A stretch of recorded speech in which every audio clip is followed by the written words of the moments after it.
Welcome back, Red Spotters. Another show here on the Red Spotlight Entertainment Podcast. I'm your host, Alexis Soto, and this is going to be another one of those very much impromptu podcasts where Kyle and I sat down and we just kind of blabbed on and on and on.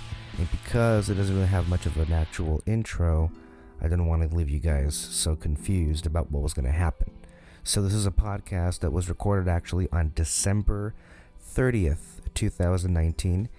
I tried very much to get this podcast done by New Year's Eve, but unfortunately there was some drinking involved, and well, either way, we'll have a podcast on Sunday. This will be uploaded on January 5th, if I'm not, or actually January 4th, if I'm not mistaken. And we had a very last minute, very special guests, one of our favorite people, and we couldn't believe that we had the chance to just be in the same location with each other. It's our very own Alexis Moreno, who is visiting from Pisana, and well, enjoy this as you can imagine, very long conversation on Red Spotlight number 207. There was, I'll admit it, we got creative in some of those angles, because like even in that day, that was one of the... Because we would do like two, and then two, and then somebody over there, and somebody over here. The usual setup, instead, like, first we tried having... The first few shows were 4 people exactly that were right, you know, in front of the TV that we're seeing it right there. Then we moved to having me and Peter be in front of the TV, and then if we had 2 other people, they'd be... You know where the Lincoln poster is at right there, and the bed would literally be moved in the center of the room, and then we have, I think, 2 stools there by the poster. But when Nettie brought the studio lights, they had to be back there, I guess, right where the desk is at, and then Kyle and Peter were actually where we are right now, like pushed as far back as possible to that wall. Some of those angles were pretty weird. I don't know how we did it. Honestly, it was crazy. There's popcorn if you want, by the way. Yeah, in the worst Star Wars movie. The Empire Strikes Back, which by the way, I'm recording already. I figured that's why I was making it pretty clear. Being very descript. And then if you know, like here, that corner again with the Lincoln poster was where we did the usual movie review videos. Yeah, I'm just glad we don't have to move anything anymore, because it got tiring. And if you know, there were even times when I would come into this room every time and something would be different. Really? And I'd be like, oh. Oh, okay. Where? Yeah. You'd be like a Jennifer Connelly looking for David Bowie. What were you expecting when you walked into this room? I kind of thought it was going to be like this. Yeah. But I wasn't expecting all of that. And I told him that I feel bigger because he puts stuff all the way at the top. Yeah, because I didn't used to. Like, I've really gone like utilize the space. Yeah. I think the next step is the to like ceiling? put the ceiling. Take off the fan and then just put art up there. Yeah. What would I put up? The Sistine Chapel. An MCU Sistine Chapel. I don't know. Have Stark. Civil War, yeah. Have Stark and Steve Rogers be adamant. You know what just came to mind? Schematic of Disneyland. That'd be nice. You know, for the whole ceiling and everything. Yeah, because like you know, pretty much like the top portion is dedicated to Disney already. Mostly, yeah, Star Wars and Marvel and all that stuff. Star Wars. Well, that's not. Yeah, it is. Holy shit! Yeah, that's Planet Disney. of the Apes is not Disney. Planet of the Apes is Disney. Yeah, Doctor Who, unfortunately, is not Disney. I would love that. That would be legit.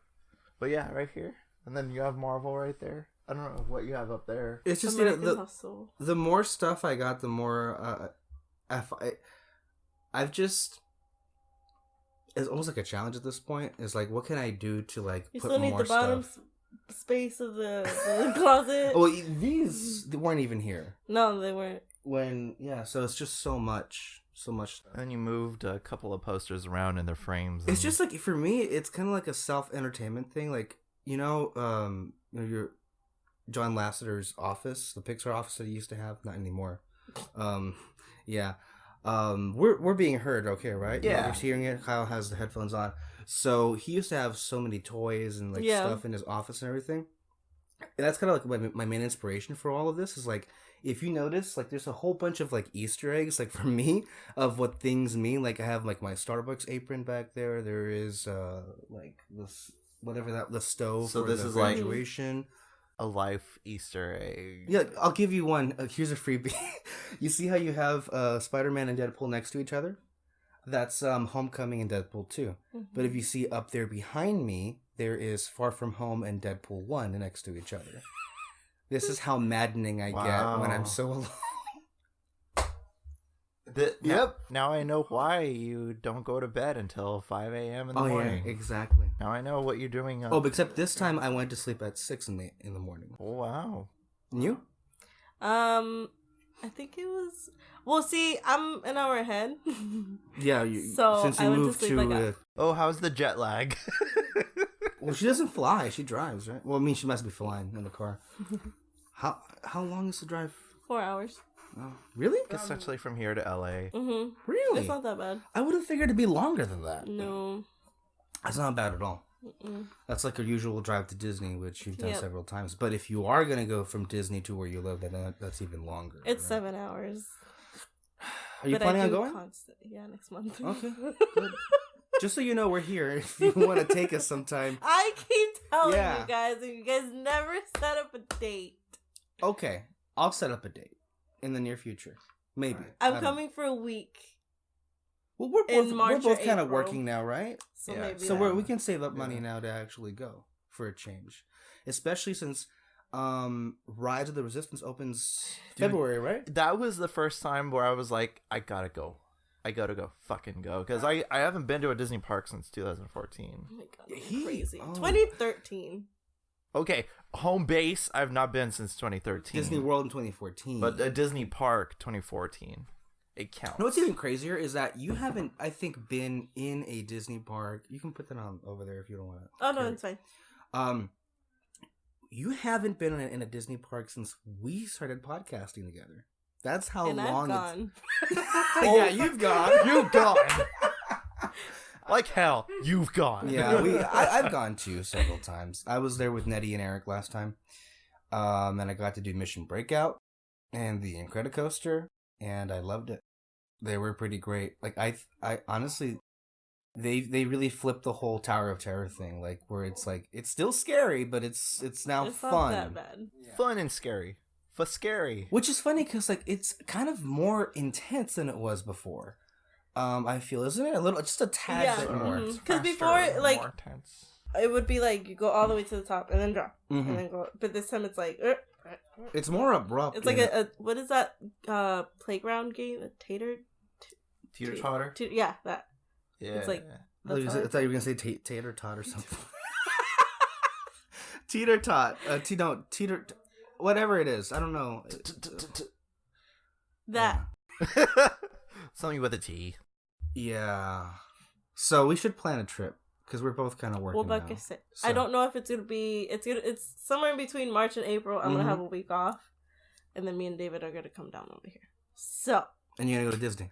Yeah, it's because I wanted to go in February, but I'm getting surgery, and then we were supposed to go to Disney World again, but with the surgery, like bills and adulting. Surgery.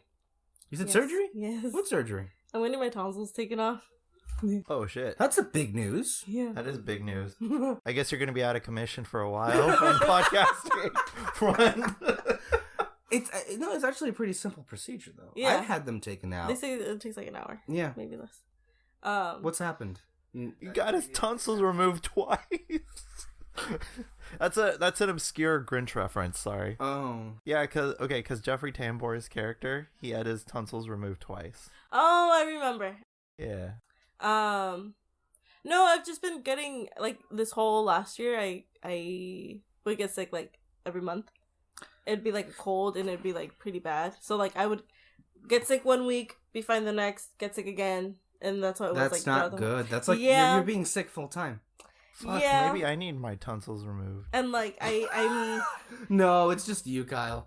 Okay. He gets sick at least twice a year. Twice a Oh year. no, I would get sick twice a month. Oh shit. But and like I'm the type of person that like doesn't call out even if I'm sick. So Well, you love your job, so I there's do, that, and but, you want to get but money even paid, then, yeah. like at my other jobs, like I would never call out sick. So my manager was finally like, "You need to go to the doctor," and my mom said the same thing. So I went. And they looked at my tonsils and they were like, "Oh yeah, you need to take them off." And then they sent me over to the throat doctor, and he was like, "Oh yeah, I knew that you needed to take your tonsils off as soon as you started talking." Like he didn't even like have to take a look at me. Yeah. So I'm like, okay. So this is gonna affect your voice. I think so. It's gonna drastically improve. I hope. Or not improve. Well, let's not hope You know for what I mean. a Julie Andrews situation. Oh no. No, I'm kidding. I'm sorry. Knock on fucking wood, man. I mean, I don't sing, but like. Yeah, I mean, you'll be able to talk. Yeah? Yeah? Shit, she talks, right? At least we hope. Yeah.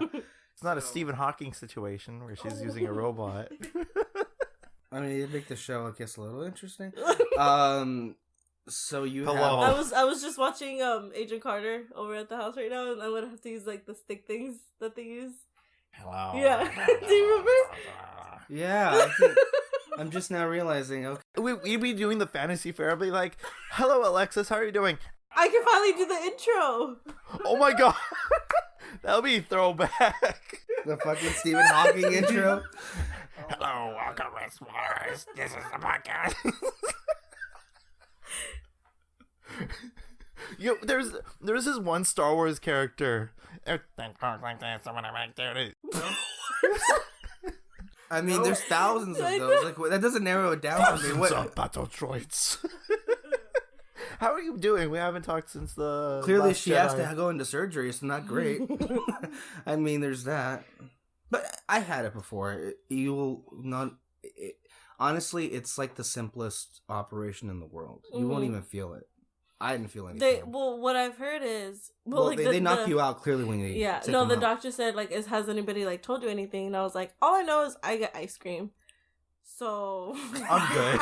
Yeah. And he was like, yeah, you do, but it's also very painful. And then after I went to go see the doctor, I keep telling everybody like that he told me that it's gonna be painful, and everybody at work was like, oh yeah, it's very painful. What's and I'm painful? like, thanks for telling me. The tonsils? Yeah. Really? Well, how old were you when you got to get them out? I was not even 5. Yeah. So somebody that I work with got them out when like at the same age that I am right now, and he's like, the pain was pretty bad. So I was like, After, oh, you okay. mean, the pain afterwards. Yeah. Holy fuck. Yeah. Do you have so your I'm tonsils? like, Yeah, my tonsils are still intact. Fuck it. But and then I was still trying to plan a Disney trip. Like after my surgery, hardcore you are in the Disney I was still trying to plan a trip, but then everybody was like, "No, like you won't be able to." Stay fucking behind. Yeah, and I was like, "Okay." damn. I didn't know that. That's Oh well. Yeah. That's life. See? Yeah. Well, this is a brilliant intro to the podcast. So this is we were talking before we recorded, right? Because we started out talking about this room and everything. And like it's kind of been our home base. This is the Studio A. Yeah, this is where we first recorded our first podcast, like the 3 of us together. Yeah. Like, And this even is- then, this room was different. Yeah, there was less things in A it. lot less things. I think this was over there. The Well, bed was over here. That wasn't even there. Because I was sitting over there. Were you? Yeah. Well, the desk was always in this position. Oh. No, you guys, as far as my memory is concerned, you guys are sitting in the same position that you were when we started on episode. Are we? Yeah. You were sitting right there. You were sitting right here. I was right here. The bed was always right here. The bed. So you're saying that we just like happened to slip back into our original like position? Yeah, that's why I was like, holy shit, this is 2015. Really? I love it. Huh. Yeah. 2013, god damn. Like not 2013, episode 13 was such 15, I think, right? what? No, 13. No, It was no, but it was 2015. 2015, yeah, when we did the Diamonds Are Forever episode. I've been using that goddamn fucking intro Yeah, still on the Fantasy Fair as the outro. it's like, just like you being here and all of us being here is just like, it reminds me, and I think when we did the Sith podcast on Fantasy Fair lately, and when I talked about how I missed what it felt like the anticipation to The Force Awakens, and it kind of all crystallized in that moment, right? Like before the year 2015, like it was the first time we recorded together. We bonded over Disney. D23 happened. Back when Star Wars discourse was okay. Yeah. Yeah. So we've kind of been through a lot of changes these last few years, to say the least. Like, what was the reason we stopped recording? Because I moved? Yeah. Well, we all moved. Who moved first? Who moved first? You moved first? I moved first? Oh my Oh my god. god. I don't know. I want to say it was me. I think you, and then you, and then we stopped for a little while, and then you guys. And then we would meet up. So, like, what happened was, did you move early or late 2016? Middle. I moved like The maybe summer. a week after my birthday. Because I was still here for my birthday. So I Okay. moved in like September. Of 2016. So But that's we when I roughly- moved. Yeah, we did it like almost at the same time. I just don't Yeah. remember who left first. And then- Alexis's move in herds. Yeah. Well, I don't know what happened because we also moved away from. Okay, that's a different thing. We'll get to that. They move in herds. Our friend Julio They do also move in moved with Yeah. us because because Julio and I went to live at the University of San Diego in California, UCSD, in La Jolla, and then you went to go live in not downtown. Where It did I was live? In Spring Valley. Spring Valley in San Diego. So we kind of all moved in around the same location, and we would meet up. I really do miss that because we went to go see Arrival. We went to go see. We did. We went to go I just see- remember the. Oh my gosh, what was it? We saw Guardians together. Yes. Guardians Volume 2. No. You guys saw Beauty and the Beast. Oh Oh yeah. yeah, we did. Oh, that's right. That We- was we an did. episode. Yeah. Oh my god, what's that movie called? Moonlight. Yes. Moonlight. Yeah, we saw Moonlight. That one was cool because Uh-huh. we like both had no clue what we were going into, Yeah, I and then we didn't know. both came out like, wow. That was a movie. Like, holy crap. Yeah. So we had a lot of, I remember him telling me like, "Hey, do you want to go see Moonlight?" And I was like, "What the hell is that?" Like, are we going to fucking look up at the sky? I don't know. It's just a movie. Like, I don't know what it's about. And I was like, It's just a okay. movie. Okay. And then we went to like this fancy ass theater too. And then we both came. Oh, and there was yeah. like a review person there too, because she was writing notes while she was watching the movie. Seriously? Yeah. We went to the ArcLight. The Yeah. ArcLight.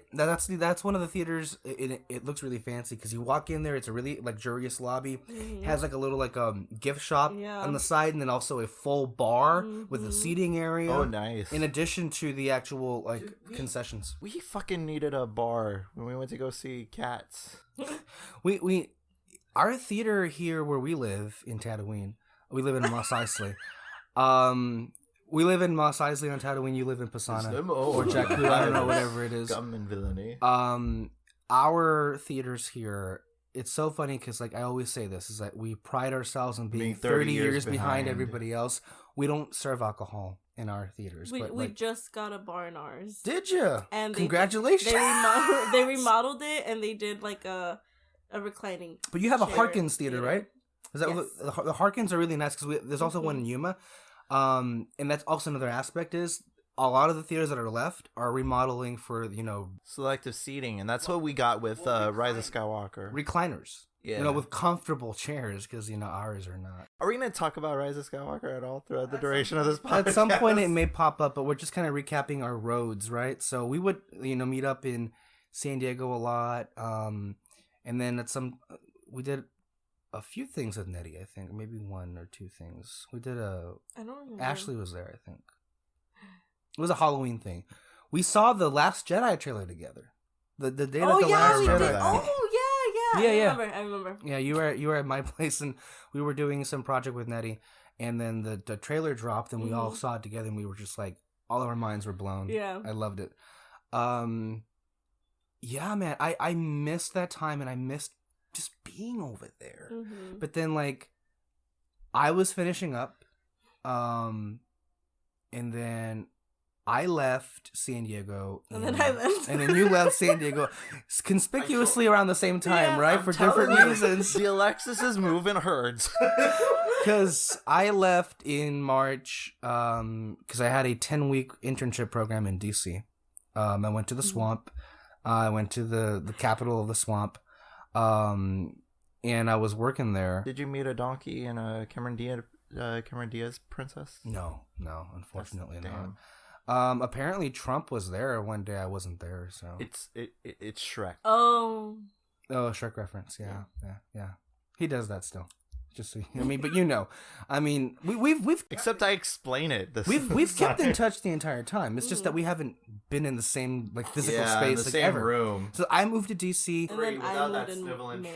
Yeah. So like the thing is, I moved to DC for 10 weeks. I came back home for a few weeks. Then I permanently, well, for the another year, I was in DC for the journalism program in American University, and then you and your family migrated to what was it, Pasana, Jakku, whatever, Arizona, where you guys experienced snow for the first time, and I also experienced snow for the first time too in DC. What the fuck? So you guys are telling me that you guys never seen snow until that It's like point. we're like No. I had seen snow, but I had never seen snow falling. we've never Oh, experienced that was really cool. it. Experienced it is Yeah. a different thing. Like I think I've driven by snow before, but never did I like. I've been to hold like Julian. it, you know? Like went to the Winter Wonderland kind of bullshit thing, right? Yeah. Yeah, and like it's no joke. Like a lot of it snowed like 4 days, but when it comes down, oh my It's god, so pretty. it covers everything. And yeah, And you can't even see like. and it's almost been a year since that happened because it happened New Year's Day. So like New Year's Oh. Eve, and then a few hours later, and then it happened. Okay. Yeah. The coldest it got for me, by the way, like DC is a whole thing because like it's my first time on the East Coast. The coldest it got was 7 degrees. Jesus. Yeah. And it was the worst kind of cold because it was also windy, which Yikes. makes it so much worse. So you couldn't feel your face. No, I had to wear, I think, the coldest I got, I wore my, initially I had like a windbreaker and then an actual jacket on top of it, but then I got an actual snow jacket, which, oh my god, I needed it so bad because we didn't get snow the whole fall, but then when I came back in the winter, that's when it snowed so much, so. And then you went to Arizona and you went back to school, you got another job, so did your brother, so things were on the up and up, it looked This like. is the first time I've had one job. This Ever. long? Had what? Ever. Like What? just one job. Oh, because you usually would work so many different jobs. Yeah. But I mean, you got perks out of it, so and you get to work there. Yeah, that's weird. Like, it's almost as if our lives are kind of intertwined in some, I don't know, Alexis is- supernatural way. Alexis is- I like how we never like realized it too. It's Until strange. now. It's because, I mean, to be honest with us, and again, this is another parallel, life kind of got really heavy for us around the exact same time. Heavy as in it got serious to the point where I had to move across the country and you had to move into Arizona. Like, things got complicated. Yeah. We didn't really have time to think about where we were. We just had to okay, how the fuck are we going to... Because you're constantly moving. Yeah. And I told you, it's being over there in the East Coast, in DC, like that area is like being on a different planet. It's literally like I'm from Tatooine, we're from Tatooine. It's like you're going to Coruscant. That's the exact equivalent of it. There was this one day I went to New York City in Brooklyn. I was recovering a Bernie Sanders rally, the very first one, and it was so fucking cold. Like it had snowed the night before. So it wasn't snowing, but it lingered, and everything was we were standing there for 4 hours. Oh my god, it was cold. Hey, you went to New York. Yeah, we went to New York and went over the Brooklyn Bridge. Yeah, it's crazy. Brooklyn Bridge. How was okay? Aside from being cold, how was New York? the Big Apple? Honestly, a lot. Kind of a lot to take in. It's kind of overwhelming. So you just went to Brooklyn and that's it. You didn't You've go been to San Francisco, right? Yes. Are they similar? San Francisco, maybe I think, is more accessible because I found it to be, at least when I was there, not difficult getting around. Okay. New York City, I can't say that I've had the real New York experience because we were there to do one thing and then get back. And there was like... So you couldn't sightsee, we really go to couldn't. Times I mean, Square there was or anything like that? No, not at all. But we were walking around, like some of the... We were close to where Hillary Clinton had her election night party, or I guess funeral. Oh, wow. So around there, we were walking around, just happened to be there, right in the area. I didn't really see much of it, but it was... Could you smell death in the air? No, I could smell trash. One of the things that I was kind of disturbed by is how they pile up all of their trash on the sidewalk, and then it just sits there for like the dumpster guy to come and take it, and it sits there for like hours or days sometimes, and it's just like it kind of grossed me are our out. tax dollars going? Yeah, city life is entirely it's just, and I don't mean to say this in a bad way, it's really alien from like how we grew up here. Like we're like in the middle of nowhere, but there's like space to move around, But if you're in New York, it did feel pretty cramped. I'll say that. Oh my God. Please tell me you said I'm walking here at No, least of once. course not. No. Damn. No. Missed opportunity. No, we got in a cab though, so I guess that's Oh. an experience you had to do in New York City. Yeah. But yeah, I want to go back and explore all of it, Right. Or if I had a choice right now, I'd want to go back to Vegas though. I have never had the chance. Canto Bite. Yes, I've never had the chance to actually like do all the fun stuff in the strip. I've been around it, but I never actually like explored it, and I was just like, "What the hell?" Like, last time I was there to see Bruno Mars, we were there at the Caesar's Palace for the first time, and I was like, "This is nice. I like this. I want to come back and explore a lot of it," and I haven't really had the chance to do that. So, I have a thing with Vegas. Last time I went was the last time I got like drunk. Oh. And I had never, like, I had been hungover before, but not like that. Oh, shit. And I'm not a fan. I don't get hungover. I mean, I like to drink, but I don't like get myself to where I can't remember what happened, That was the last time I like actually drank. Damn. And it's been 3 years, maybe. Yeah, because like I get migraines, Right. and so I'm like, I don't, like, I'd rather not make myself get a migraine by drinking, and I also like don't actually really like the taste of alcohol. But yeah, ever since then, you have to have it like nice and fruity in order to like fully engage with. Honestly, like not even then. Like I do shots because it's like, okay, let's do it. I love them. Yeah, because it's like one and done. But yeah. I really enjoy, strangely enough, just taking shots of whiskey straight up. Oh no! Everyone I know is disgusted by it. Like, they have to have like Coke to chase it with. I don't need it. I don't need it. I can take up like a shot straight up. I love it. Like, I enjoy to drink. I don't like killing myself, but I enjoy drinking, especially when everybody's around or having a good time. Even then I don't. I'm like, I get really paranoid, like if I go out with my friends and stuff, like who's gonna drive?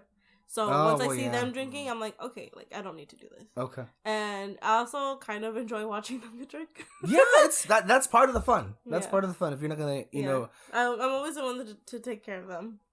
You're always the DD. Yeah. Have you been drinking plenty of fluids? I'll just be like, you guys need to stop. No, yeah. Like, I'll tell them, like, straight to their face. No, some people cannot hold their liquor. I was, Kyle's sister Erica was having a birthday party a few weeks ago, and her friends did not know how to properly handle it. No, they couldn't. There were people who, one of our friend, you remember Adelaine Joy Tago on? Yes. she was there, and one of her friends, She was nursing one person. literally, she was one of her friends, who's also a friend of Erica's, was like literally hugging the toilet for like I think half an hour. Yeah. That's how bad it got. Wild. And her friend was also like hugging a trash can Oh yeah. outside. That was fun. And one up in the front of the yard, so it was a birthday party. It's fun watching people. How old did she? How? 18, 19, 20? No, your sister. Yeah, Erica. She has to be 18, 19, 20, right? One of those three? 20. Wow. 20. Holy shit. I don't know if How old was she when you introduced me to her? What, 6 years now? At least? 6 years. 6 years ago. Yeah, she was probably like 17. Kyle, No, she's 16, 15, 14. I just made like a weird face. Like I don't. The math doesn't work there, Kyle. I don't know maths. Unfortunately. 17. Wait, what? 20 minus 6 is not 17, right? Like that's. I'm sorry. I'm sorry. Yeah, never mind. No, it's been a long road. Have you went through a bar crawl? Have you done that before? Yeah. How you I like didn't it? drink. Oh, you didn't drink? No. You were the DD? Yeah. It's not fun. I mean, Yeah, it is. Because, like, it was with my cousin, and she took me to bars that, like, I would like, and, like, the music that they would play, I would like. And, when I did go out, it would usually be in Tijuana. And, like, me and my cousins from my mom's side. Oh, you went there a lot? Yeah. Wow, okay. Well, because my family's from, like, my dad's from over there. That's right. Yeah. So, like, You have go to family there. Yeah. I do TJ, like, I don't do Mexicali. Right, okay. And so, when I would go out with my cousins, like, me and them were, like, super similar, and, like, we have, like, the same music taste and stuff. And so we listen to a lot of, like, new wave 80s, things like that. So, like, when we would go out, those are the bars that we would go to, and, like, goth people would be there. Like, those people still exist. Yeah. And so that's where we would hang out. But like, I wouldn't really drink. Like, I would watch them drink. Like, when you say, like, 80s new wave, like, you mean, like the Smiths or Duran Duran and all that stuff? Well, Duran Duran, that's not... It's like The Cure. Or, like, Depeche Mode. Okay. Yeah. So, the first show, as we mentioned earlier, was, what, 6 years ago? 5 years ago? Somewhere around there. Or maybe I'm saying maybe 4. I don't 4 know. years. I can't maths well. Apparently not. 6 years. It was in 2015. You do the math. 4, I think, right? 4, maybe almost 5 years ago at this point. And so, yeah. Kyle, the everlasting trooper here, blazing through, holding the flag down here with Peter in Tatooine. How's it been? I mean, we were here. It doesn't change at all. This place never changes. No. Except one thing did change, though. At our theater, they finally instituted reserved seating. Oh, yeah. They, starting with Skywalker. I think Sergio just told me that. Also. And everybody's kind of freaking out. It's so weird because, like, the last few times we were there, So kind of like a cultural shock. Skywalker, yes, isn't that crazy? Like people walk in there and they're like, "Wait, what the fuck? I have to pick out my seats now." Right? Like you're laughing. You're like, "What? Really?" Why is that so weird? But I can, This is absurd. Yeah. I shall never. You can feel the confusion in the air. When I was seeing Skywalker a few days ago on Christmas Day, people were walking in, trying to see which were their seats. Some people, like, it was the older people, who were, like, taking a longer time to find their seats, which I guess is understandable, right? But, like, it just shows you how fucking, like, dated this place is. Like, really? You're just now all of a sudden doing, like, but, you know... Remember when everybody flipped out when we got a mall? Which we got in 2005. Yeah. But yeah, that was like the talk of the town. They were like, "Oh, we're getting a shopping mall now." That's like half closed now. Unless Yeah. they opened up more things, but Nah. every time I come back, There's less stuff. Yeah. There's really less stuff. From what I'm told, from the people, because we have friends of ours who work there, people who just commune with, and they say that it's just so much easier for them. It's less stress on the employees to do the reserved seating because, and you know what? It was so much easier this time, right? Because like for Rise of Skywalker, no lines, no stress. It was chill. It was nice. Like there was a long concession line, but everybody was just like at ease. Whereas, remember how it was for Force Awakens, Last Jedi, Endgame? Apparently, I wasn't here for Endgame, but Endgame was on a different plane. I mean, number one, when I got there, if you know our mall, you know the carousel, Carousel of Progress. carousel. I keep thinking of that. No, this is the Valley. It's the In Progress. So when you're looking at the carousel, it's like stretched past that one line for the 6 o'clock one. I was in the 6:30 one, so you can imagine how that looked. And there was already 7 lines already for different screenings. God. Yeah, I wasn't here, but I heard it was bad. it was chaotic. And then when we got out, there was still 7. No, wait. Okay, so there was 1 right there by the door, 1 right there, 3 on the floor, and then 4 outside. You do the math on that whole bit, but it was chaotic and it was all full. Like there was not like any half lines. They're all full, trying to get into Endgame. And looking at the box office numbers of how we saw Endgame, you could imagine how like impactful that was. So you had My theater wasn't even full. What the fuck? Well, because there's Really? honestly, I don't even know how many theaters there is over there. Around me, there's at least 3. Plus, there's maybe like 3 more. 1 more. There's a lot of movie theaters over there. Yeah, you guys have your pick, huh? Yeah. Yeah, even in DC, there was only one theater I'd go to. Like the biggest one there is a Regal Cinema. Comfortable seats. good selection. Oh yeah, yeah. I mean, I literally bought my tickets for Endgame anyway. Friday, Saturday, for Thursday, Friday, and Saturday, 3 days in a row. The day those tickets, no, the morning those tickets went on. No, the hour those tickets went on sale.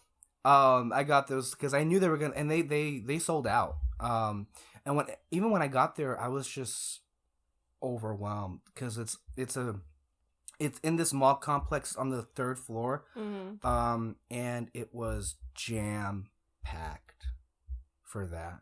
So, our theater at least has changed in some respects, I guess. How's your theaters? They're good. Yeah. Yeah. Think about- there was this. So Hold on a minute. I have to say this.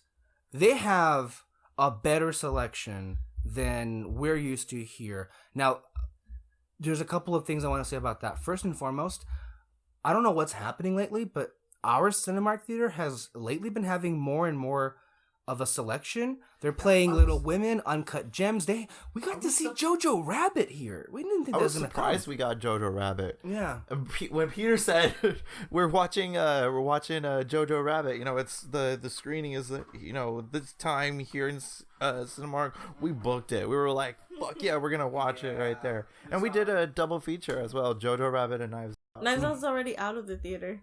With you? It's You. still here. No. I thought it was still here. Because Sergio was looking at it. He wanted to go see it, and it's already gone.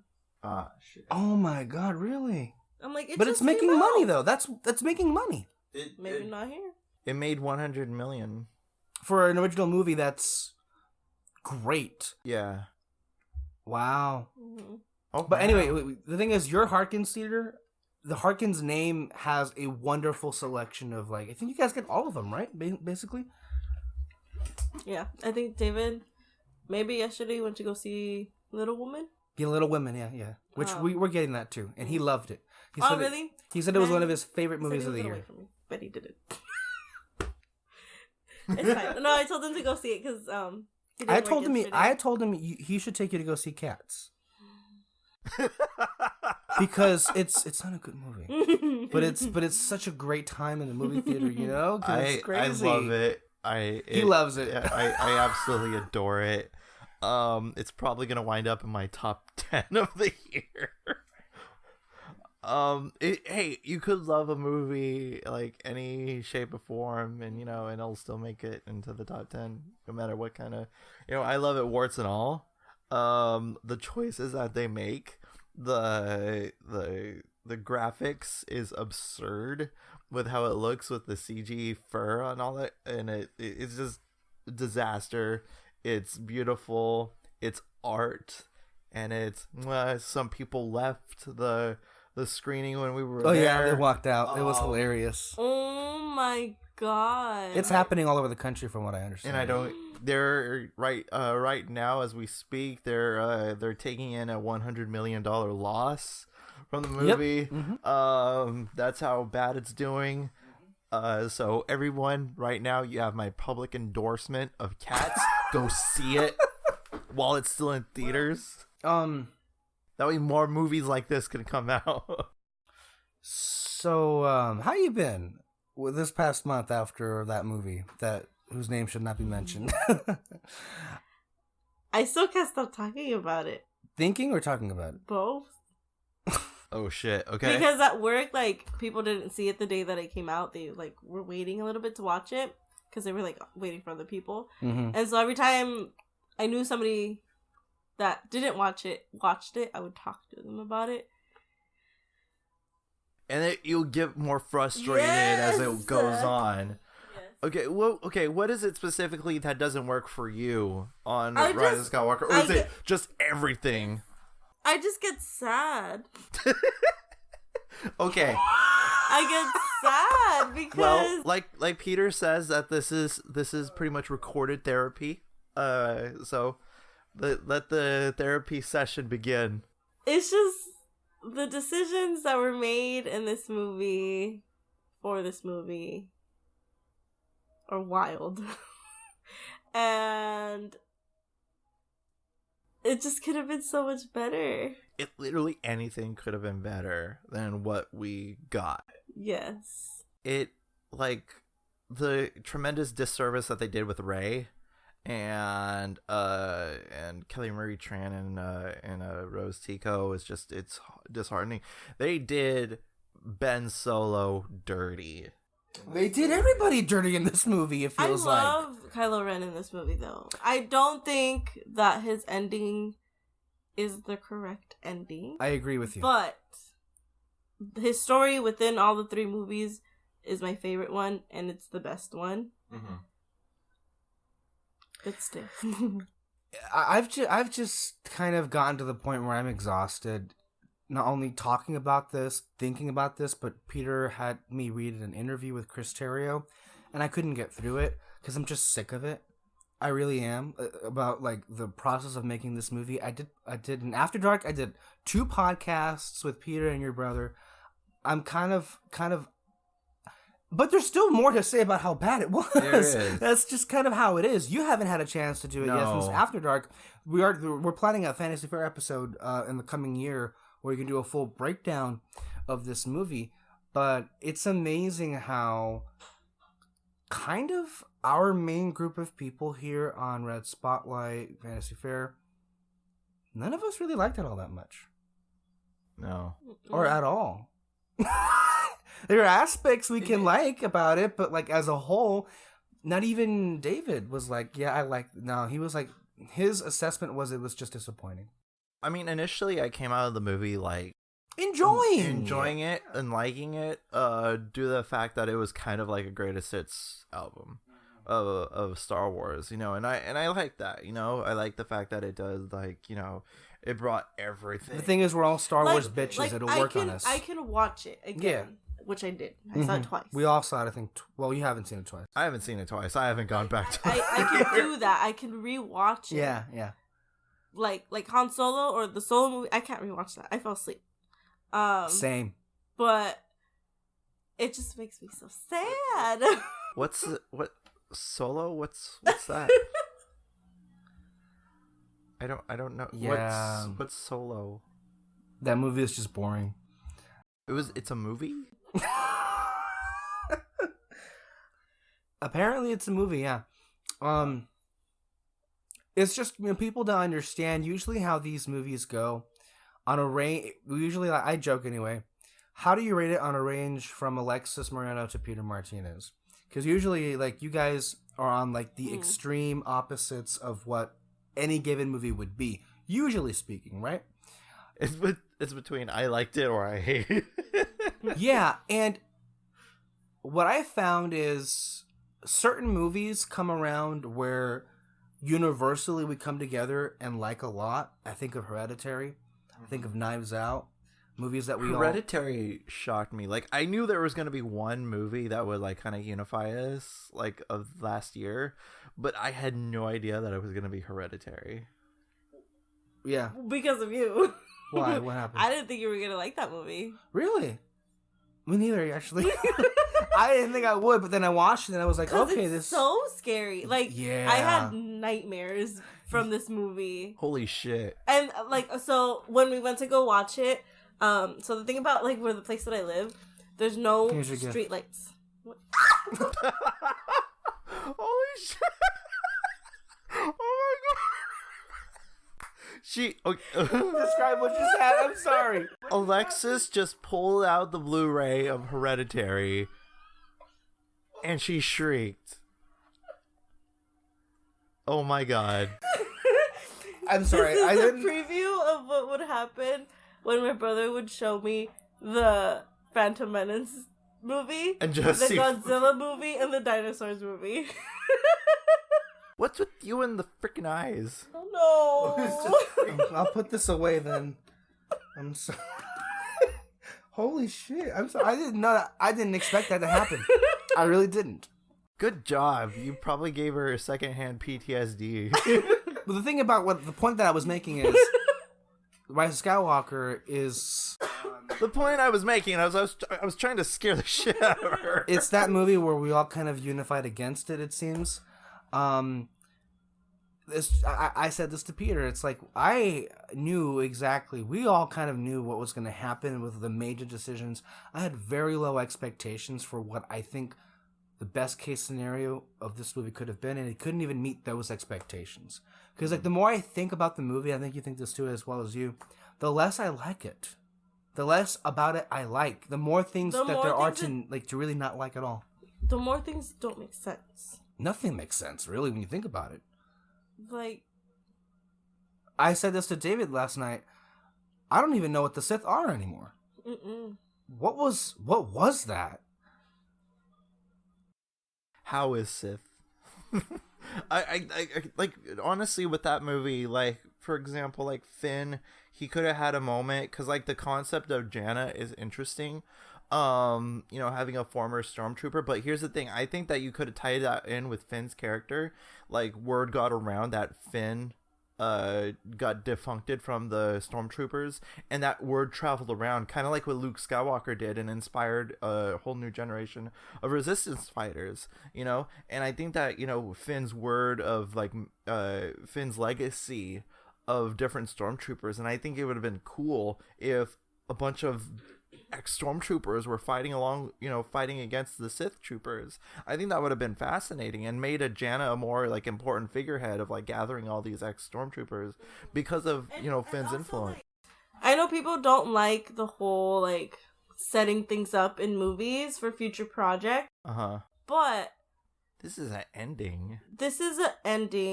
Star Wars has so much room to expand more stories. This would have been a great series, like the story that you're telling right now, a great series, a great movie, anything, even shorts, like anything like that. And there's no way John Boyega would have said no to that. Yeah, I mean, it's like John Boyega, like, by and large, even though that he's made some stupid remarks in the press tour, he does, he genuinely loves Star Wars. And he is a Star Wars fan, and I can't take that away from him. And so he would have said no. Oscar Isaac, on the other hand, he's just like, fuck that, and also... And Adam Driver. Adam Driver is just like, see ya. I'm surprised Chewbacca, the guy who played Chewbacca, got a selfie with Adam Driver. But I mean, Oscar Isaac, he's been very vocal. Like, he wanted Poe Dameron gay. He wanted the complete opposite of what we got. Yeah. I feel, we feel that. The problem is, I think Peter wanted me to make this point because he showed me the interview with Chris Terrio. The people who wrote this movie, J.J. Abrams and Chris Terrio, if you not know, wrote Batman v Superman and Justice League, right? Just a bunch of... Why would they hire him? I don't understand. I mean, at most he has one Oscar, but that Oscar is due to Ben Affleck. The Argo movie. The people who wrote this movie didn't understand The Last Jedi, it seems like. And they keep talking about how inspired they were by that movie. It just seems that everything went over their heads. Because Last Jedi... I think they say that they like The Last Jedi to cover themselves. I was just reading an interview right now with Chris Terrio, him saying all the great gifts that they got from Last Jedi. And I'm just thinking to myself, what the fuck are you talking about? Because this movie feels like you went out of your way to erase that movie from ever happening. And also, like, bullshit stuff like J.J. Abrams, he put in his buddy Dominic Monaghan because of a soccer bet that he placed. And, you put in your buddy for a stupid reason in your movie, and yet you couldn't give Rose Tico more than a minute. Who is it? He's one of the new rebels you see next to Rose. Dominic Monaghan is the actor. He plays a hobbit in the Lord of the Rings movies. Wait, wasn't he in the other movies too then? No. He was just in this one. I could have sworn he was. Oh my god, that's wild. There's actually more information about that. So it turns out, because we just talked about Chris Terrio, asked about why it was that Rose was so sidelined. Turns out there were a lot more scenes. They just happened to be tossed for two reasons. Well, we know that Kelly Marie Tran was talking about scenes she had with Daisy Ridley's character Rey. Those scenes were gone from the movie completely. Mm-hmm. And apparently, Kelly had more of a role with Leia. But those scenes were dropped because the CG was terrible. So that's their defense, is that, because we had the choice to pair Kelly Marie Tran with a dead actor, and we thought that the CG could pull it off, but it turns out it wasn't good, so we had to just drop it entirely. Sounds like they're covering it up with we didn't really want her in the movie. It sounds that way because it doesn't look.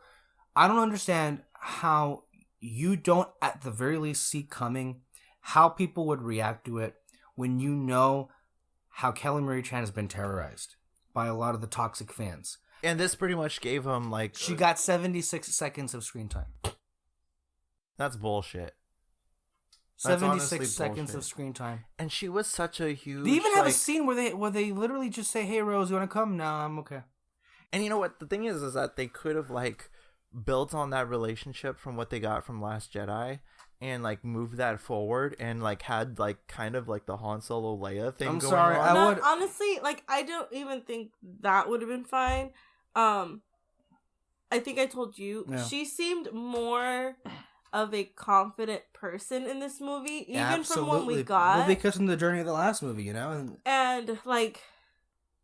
she just seemed like a better overall character in this one. In the first one, we were getting to know her. Something for her. She was nervous, maybe as a character, and this one, she's no, I can do things on my own. I can help now. But how I know what to do? How she was a mechanic, on the bottom of the totem pole, and now that she's right hand, to Leia, that's a huge step forward in terms of where they are in the Resistance. Well, Leia's a whole other issue, and that also would have been such a cool storyline because, we mostly see the rebels in all of these movies, but we never see them. We just see Leia, we just see Luke, we just see Han, we just see Rey, Finn, Poe, but we never see Rose the actual is the rebels. embodiment of the rebellion, maybe more so than anybody else. David made this great point. She's a fucking engineer. She would have been so useful on their trip in the Falcon. Mm-hmm. There's even a scene where they're trying to fix something, right? When they're on the ocean moon of Endor, which that's a whole other thing. Look, Leia in this movie is difficult because on the one hand, I was grateful to see Carrie Fisher one more time, but She probably shouldn't have been in the movie, considering. Like, it looks like, for example, But then also, because I liked what she was used for. With Ben. Mm-hmm. Yeah. So I wouldn't say to completely cut her out. Right. But here's the thing, though. You could have completely, like, made Ben into a more desperate situation because now he has nobody. And you could have completely, because, Leia could have, died within the time frame between the episode 9 and episode 8. And you could have had, like, because already he was unstable, in episode 8, and you could have had a more, like, more lonely, I guess, and you could have had that been a more character-driven moment with him. And then versus, and that's where you get a stark contrast between him and Rey. Because Rey, she has everybody. She has Poe Dameron. She has Finn. She'll have a new ally with Rose. And you could have had that, you could have like somebody with, with everything, a legacy name like Skywalker and all that stuff within your blood, and yet come out with nobody and nothing. And you could have had Rey, nobody, doesn't have like a elaborate story. She has everybody, she's loved by everybody regardless of what her name was, and you could have had that been a character moment between the two, but instead you had I don't know.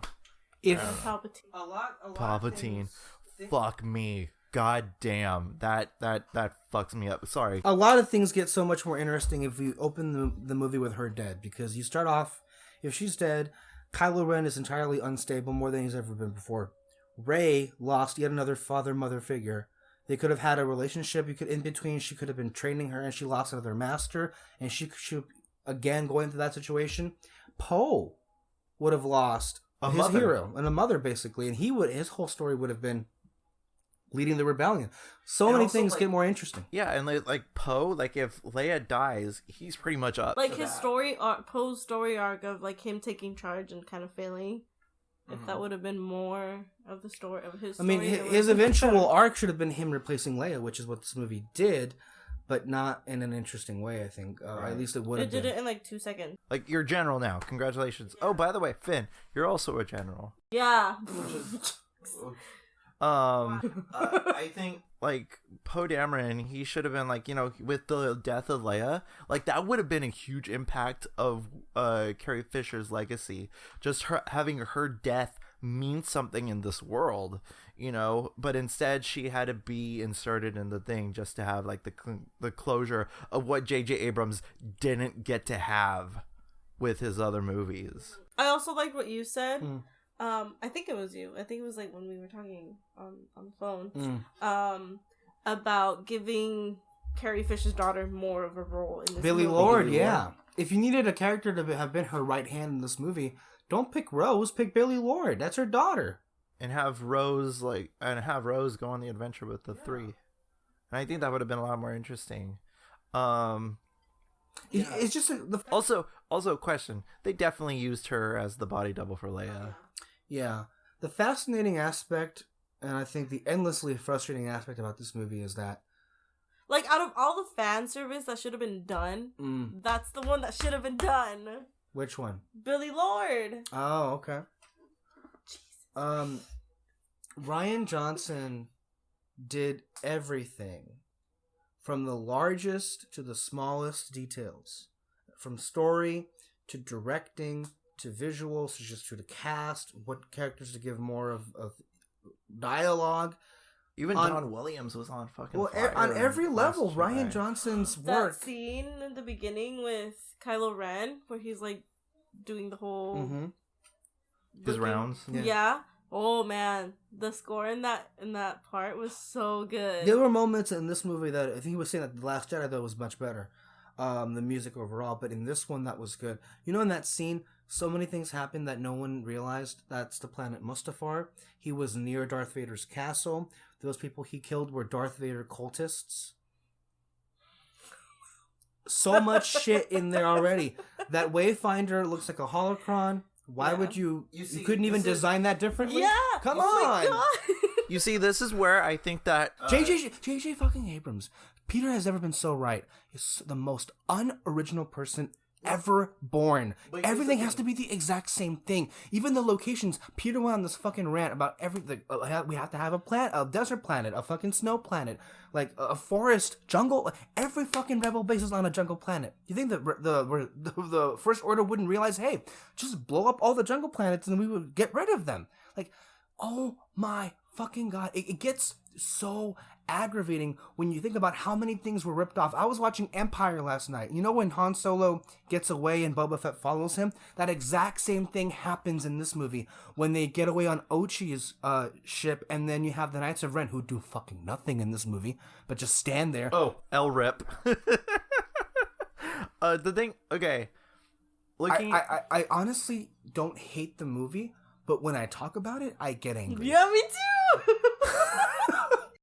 Like, and also when you're talking about, like, you know, everybody's like saying, oh, I don't think JJ had malicious, intent. I think he's severely jealous of the movie that Rian Johnson came out with. He is completely resentful of the movie that came out before. And I think that he deliberately went out of his way to make a sequel to The Force Awakens. I don't agree, but in your defense, the movie's your defense. Just watch that fucking movie, and it feels like somebody who was like saying, you know what, fuck you, Rian Johnson, I'm making what I want. Yeah, and notice how everything became so dull and uninteresting and boring as a result. You know who Snoke was? He was a Force-sensitive clone that the Emperor made. I made Snoke. I knew where this movie was going right when I saw the little vat of Snoke. You didn't know that was going to happen when you saw it? No, I didn't know that. So when I saw the vat of Snoke dummies, I guess, I was like, oh, so it's gonna be that kind of movie. And I think it was a worse kind of movie at that point. I said this to David: how if Ryan were directing that scene, it would have ended with not with Palpatine smiling, but it would have ended with Kylo Ren killing Palpatine. Mm-hmm. Imagine that moment in a theater. Like, the marketing pumps up Palpatine and then he's dispatched within the first scene of the movie. Then you have a movie. But the thing is, Palpatine, we all love that Emperor character. He's like the embodiment of evil in this universe, and in the Clone Wars and the prequels and whatever. Until now. Okay. Because he ruined the movie. Presence ruined the movie. I'm a big Reylo. I ship Rey and Ben. Well, Kyle, can I ask you to hold that, because Peter wanted me to read this from Chris Terrio. As JJ said, that it would almost be weird for Palpatine not to be in some way in this movie, because why? When we discover, because here's what he says: when we discover Rey, she's literally living in the wreck of the old war, the previous war. That literally the landscape of Jakku is scarred with evidence of the war and that came before. Also, one thing, Palpatine had a hidden observatory on the planet Jakku. The last battle of the Empire happened on Jakku. When they kill Rey's parents in this flashback scene, her mom says, she's not on Jakku.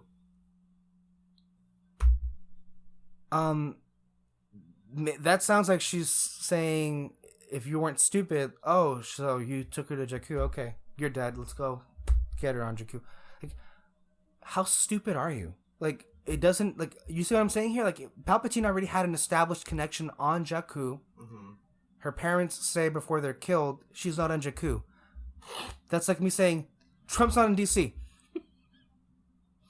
Like, incompetent things. Probably is not. He's probably at Mar-a-Lago. He says, I think what we wanted to say in this is that war never really ended.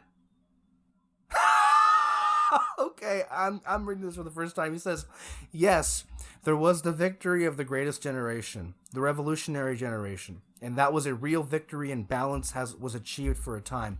But every generation has to fight for the balance again. We were moved by the idea that the person who should have to fight to regain the balance that Anakin Skywalker gained was the descendant of his greatest enemy who corrupted Anakin Skywalker in the first. They're saying that the best idea they had was how great would it be if we had the descendant of the hero of this be the descendant of the enemy of the last movies. That shows you where this movie went wrong. I'm telling you right there. No, did they not pay? No, they did pay attention. They were just pissed off with what they got. Rey's character, goddamn fucking. No, I was can't. okay with Rey the first 2 movies, and then this one came along, and I'm like, why the fuck was she here? Exactly. They did first. Okay, there was something that I forgot who said it. It was a YouTube video, and they said, like, Rey never gets hurt in these movies, not once. They even give her healing powers in this movie. Bro. And it also who pisses. does get hurt? Finn. He gets slashed in the back. Yeah. But not Rey. Nothing ever happens to Rey. You know what? This healing power, though, it's really not sitting well with me. I know Mandalorian introduced it. They can go fuck themselves. I don't care about that show. I'm talking about the movie here. I don't care who else introduced it. I'm talking about this film. And this film was made before that episode was ever shot. So, just so people understand that. It's fine if you're able to, like, heal little, like, cuts and scrapes or whatever. But being able to bring someone back from the dead... She's fucking Fox the Phoenix. Like, the whole reason Anakin fell to the dark side was because, primarily anyway, he wanted to save Padme. So the Jedi had this wonderful trick this entire time that would it be able to save people's lives then? I mean, I'm just going to assume that those ancient texts that Rey had were lost to the Jedi Temple and the Jedi Council, right? We're just going to assume that, okay. Because I feel like that changes the stakes for all the movies at that point. If you're able to bring someone back from the dead, it becomes a Marvel movie at that point. Like, I understand bringing in new elements that you can of the do. Force. Yes, because that's look fine. at Episode 7 when they were able to this is, freeze like, people. a huge one. It's I could entirely change all of the movies. It's a leap. Yeah. One concept I liked of Rise of Skywalker was when they were doing the Force bond scenes, that they were going back and forth from locations. That was really cool. But it doesn't affect the story. That's the problem. Stories. That's what I was going to say, is that looks cool, but the way that JJ did those scenes in comparison to how Ryan did those scenes, the difference is night and day. J.J. Abrams used those Force Skype scenes for exposition. For Skype. For exposition and cool action stuff. Ryan did it for character fucking development. Substance. Conversation. That tells you the differences between those two fucking directors. Also, you could have gotten on something like completely with, like, a character-driven thing with the Force bond. How, like, they've never stopped, like, communicating. Like, you could imagine, like, how, like, that would have driven Rey to madness, like, constantly being Force connected with we should Kylo. have seen, if Leia died in this movie in the beginning, we should have seen Kylo being tormented by the ghosts of Luke, Leia, and Han. Mm-hmm. Hearing their voices in their head. Like, see you around, kid. There was no payoff for that. Yeah. There was no payoff for anything, really. It's just wild. And then, I forgot what I was saying. Do you recall anything in Return of the Jedi being retconned? Retconning Empire Strikes Back? The only thing that comes to mind is that's the revelation of Leia being Luke's sister. But that's not really a retcon in my eye. Wait, what? The revelation in Return of the Jedi was that Leia was the sister of Luke and everything. But that was it. I didn't know anything else that was retconned. But it's like, what happened here with because episode 8 says that she's a nobody, and then episode 9 says, no, you're a Palpatine. That's the exact same thing if Empire Strikes Back went the way that it did, and then Jedi was like, nah, I was kidding. That's what it feels like. That's how it would have felt like at that point.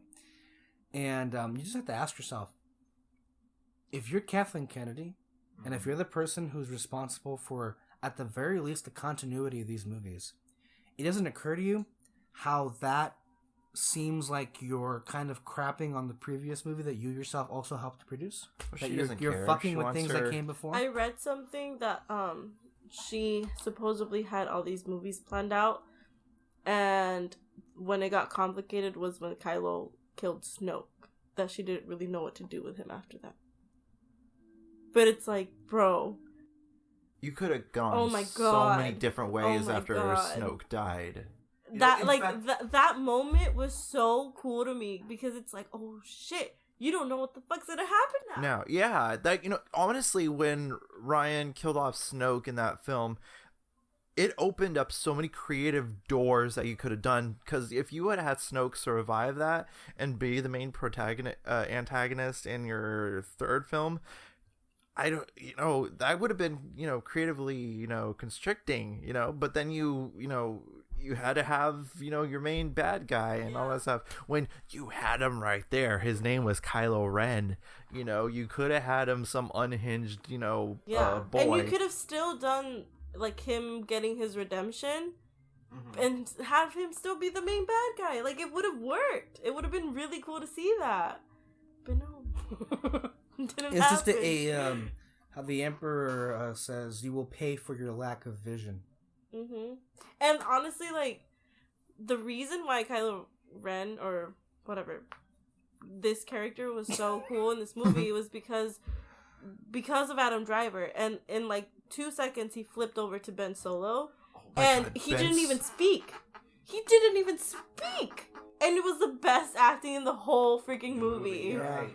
But I want to know more of Ben Solo now after. We can't. I know we can't. It fucking. What you saw is what you get. It's fucking insane. Like, you could automatically see the transformation from bad boy, kind of thing, and then for example, a moment that I really loved. He His gave little the shrug. Han Solo shrug. That's good. That's good shit. But give us more of that. And even though he didn't speak, he said a lot with his actions. Imagine him acting how he did with Ben Solo, but being full on villain, bro. That would have been in goddamn. Adam Driver honestly is one of the best actors working today, by far. You just think about all the different alternatives that what this movie could have been, from best to worst or whatever, but it's aggravating when you think about it, because if you wanted to have Palpatine in this movie, you could have had him have been an echo ghost of spirit being on Kylo's shoulder, him playing the devil part as he usually does, and he could have been saying to Kylo, and it would have made sense. Yeah. There's Force ghosts, how freaking Yoda went up to Luke and being no, giving him advice. I'm pretty sure that the Sith can do that as well. And he could have been controlling. You could have made it happen in whatever way you wanted it to. You could have had him survive, him transfer his essence into something else in some weird way where he's still clinging on to something, and then you could have had Palpatine try and push Kylo Ren to convince him that you are the ultimate personification of what the Sith are. You, Ben Solo, are what I wanted Darth Vader to be. And you are the future of the Sith. And his story was not complicated in this movie. It's him being more broken than ever between the light and the dark. Because he has the ghosts of Palpatine and the Sith. But then he also has the memory of Han Solo and then Luke and Leia if Leia had died. You see how just now... It would have been... It's it is what Darth Vader should have been. It's them... That's what Palpatine always wanted from Vader, was not a cripple and Triple, and all that stuff. It's this could have been the redemption that they could have had with Anakin in the prequels. Also, imagine this, him getting a voice that he's never heard, or something that he's always idolized, but it's not the version that he thinks. And then you could add in Hayden Christensen talking with Adam Driver.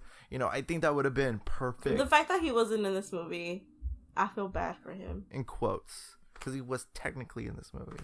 But just, barely. He should have been in this movie. Hayden. Oh, yeah. Only said, what, 2-3 lines? I don't know. And only as a ghost fart. That's it. Fucking shit. Pissing me off. And okay. It doesn't piss me off that that this is the story that they went with. It's more of that that there were better alternatives. You know, anything was better than what we it's just got. One of the things that David said when we watched this movie the first time. We were just like, how was there not somebody in there to be like, no, this is not a good idea, maybe we should do this. Also, we've established certain things. We can't just, take a U-turn at the very end. That's what Kevin Feige does. Like, this is the end. Like, this movie shouldn't have been this way. I don't understand. I mean, there's so many things. Honestly, like, I could make a master class of, like, different ways that this movie could have gone. Honestly, I think all of us could. We could share different curriculums and all that stuff, pass notes, and teach it. It's really just a disappointing way to guest end the speaker. year. Have a guest speaker, Ryan Johnson, come in. Yeah. Okay, I'm bummed out. What else? How's your year been though? Overall, maybe you can talk about movies or things that you liked. Favorite moments of the year. There's a lot of movies this year. Talk about them. I think the first one that I liked this year was How to Train Your Dragon. Oh, that's great. That's a good one.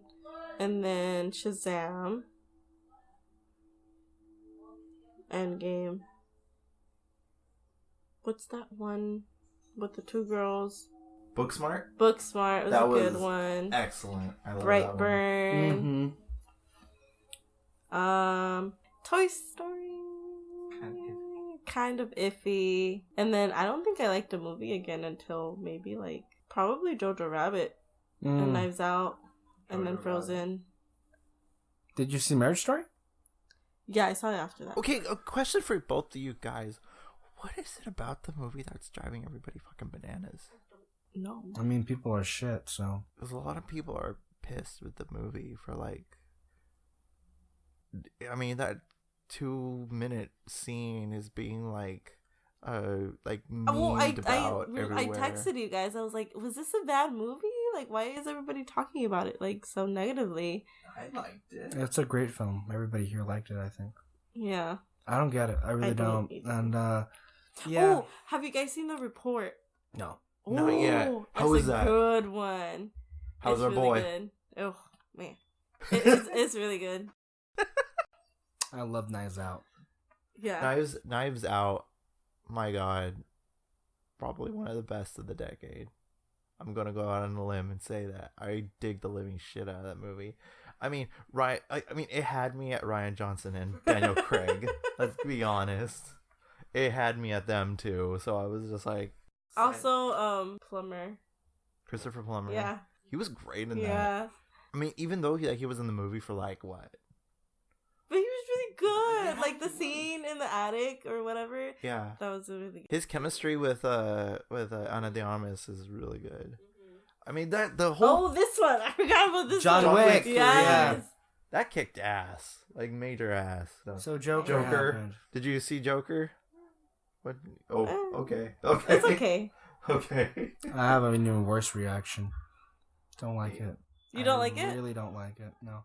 I saw it the first time, thought it was a good film that I hated for my own reasons. I saw it the second time. I think I muted it, because I was. Couldn't get I just don't think this movie should have been made. I was bored. I think if you would have made it without the name Joker, I probably would have liked it better. Yeah, maybe so, because there's a whole bunch of stuff. It's an interesting movie. The concept of it is really interesting. But there's just I don't think that the movie in and of itself facilitates those questions or the substance of it all that well. There's ideas in the movie, but I don't think they're eloquated the best way that they could be. And then this whole Joker thing is nobody realizes that the only reason people liked it or watched it was because it had the name Joker on it. If it had been like a clown movie, nobody would talk about the movie or even watch it. I really didn't like it. Not just for the political stuff, just as a movie, I found it to be just kind of jarring. No, vapid, empty, boring. There's good stuff about it. There's like, I think, Academy Award winning aspects in terms of cinematography that should be, considered. But it's honestly for me one of my least favorite films of the year. Yeah. I mean, I guess Alexis is think alike, right? I wasn't looking forward to this movie at all. Oh hell no! Because I mean, you guys know I have always been more of like a DC fan, and like Batman is one of my favorite characters, and like obviously Joker has to be, like, if you like Batman, you like Joker. So I don't know, like the fact that they gave him a backstory, I just did not like that at all. And then the fact that it was this, and I was like, I think the thing that makes Joker so interesting is the fact that he has no backstory, and even if he tells you what his backstory is, you know he's full of shit. Yeah. And that's the thing that made him more interesting and kind of more dangerous, because like he is so unhinged. You don't know nothing about him. It's more like you don't know somebody, and it kind of strikes more fear into you versus, you have something more of a sympathetic edge. And I think that right there would make you more like... They kind of try to do what like they did with Maleficent, where it's like, oh no, like she's actually good. I mean, even though he's not good in this movie, but you feel bad for him. And it's like, no, like he does this, like he does the things that he does because he's such a shithead. Yeah, and that's what makes him like a more stark contrast between him and Batman, and what makes him such a perfect foil for Batman himself, because Batman's backstory, his sympathetic undertones of what he is. The Waynes died, killed in an alley, everything that he took to become who he is. You don't know who the Joker is. You don't know the power of the dark side. I must obey my master. I feel like the Joker movie is a great template for what comic book movies can do when they go off book. I just didn't like how this movie handled everything practically, It didn't really have anything interesting going on, and it had a lot of troubling aspects to it. I'm not talking about the violence or the guns. I'm talking about like just the things. It's trying to be a movie that has an intelligent conversation about the politics of our time, which could have been done. Yeah, but this movie, Parasite actually does that movie. But I want to see it. It's what could have like set Joker onto that edge is like, because we have all the all the fanatics out there, and you could have made Joker one of those fanatics. What kind of fanatics I'm talking about, and it could have been that. And you could have had that been like the antithesis of what the Joker is. I'm frankly surprised at how much love it's getting, even from the awards guilds. It's gotten Golden Globe, Screen Actors Guild. Peter thinks it'll win the Oscar for Best Picture. I think Parasite will win it, but I mean, I wouldn't count it out, because from my the people that I watch say that Bohemian Rhapsody is actually second place last year for Best Picture. Behind Green Book, so it almost won. So the Globes actually got it pretty correct last year, how the Academy loved those movies. But I don't get it, because to me, like, Joker is like a worse made version of Scorsese's Taxi Driver and The King of Comedy. Like, you squeeze those movies together and you kind of make this. This I liked. Once Upon a Time in Hollywood, I really liked. Yeah. In a way, I mean, it's one of those movies where like, not much happens, but that's kind of the beauty about it. It's an atmospheric movie. Watching Leo and Brad Pitt do anything, it's kind of nostalgic for old Hollywood, and like, I didn't, because weren't people saying that like, oh, it's such like a bad problematic. I think with what's her, I forgot her name. Sorry. A lot of Tate. Yeah, this year, Sharon Tate. But you know what? This year especially, the people who were making those complaints were the neoliberals. Now, this is where I get into my diatribe. But it's actually gotten to be more annoying, if anything, this year. Because several movies Think about The Irishman, Jojo Rabbit, Once Upon a Time in Hollywood. These movies are getting attacked for James Bond for things that are kind of non-existent. Like they were saying that Hollywood movie was anti-women. Like there was a critic that was saying that this was Quentin Tarantino's revenge against Uma Thurman because of how he abused women, how he makes a joke that Brad Pitt killed his wife, and that's apparently like anti-women. How Irishman gave the prominent female character no lines. Like you miss like all of these canned, phony controversies that Wait, how is Once Upon a Time in Hollywood anti-women? Because number one, women are getting their heads bashed in at the end. But yeah, you see, that's why I say, The do you watch hypocrisy these kind of movies? Do you watch the movie? No, they just, Right? Like, and that's where we get to the Marriage Story conversation. Is that they just saw those 2 minutes of them overacting, I guess, and then they take the movie by that instead of watching the actual goddamn movie. If you think for a minute, the controversies: Marriage Story, Joker, Hollywood, Irishman, Jojo Rabbit, because of the Nazi satire thing. There's a lot of movies that were objectively, good to great. I hated how people were judging Jojo Rabbit by the concept, only the concept, without watching the movie. And if you watch the movie, it's like night and day, And the thing, okay, if you fucking pay attention to it, you understand that's not what it's trying to say. Yeah. It's like these bullshit people get like paid to write these phony articles because that's their job. That's what it feels like. And of course, we're in the Oscar campaign.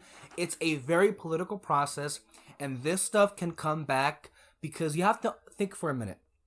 The people, the Academy, they're not who you think they are. but when sorry to steal your thunder for a little bit, but like I was having a conversation with me and with my little sister Sophia, and she is a huge Tarantino fan. She took a nosedive over a summer and absolutely like loves his filmmaking and all that stuff.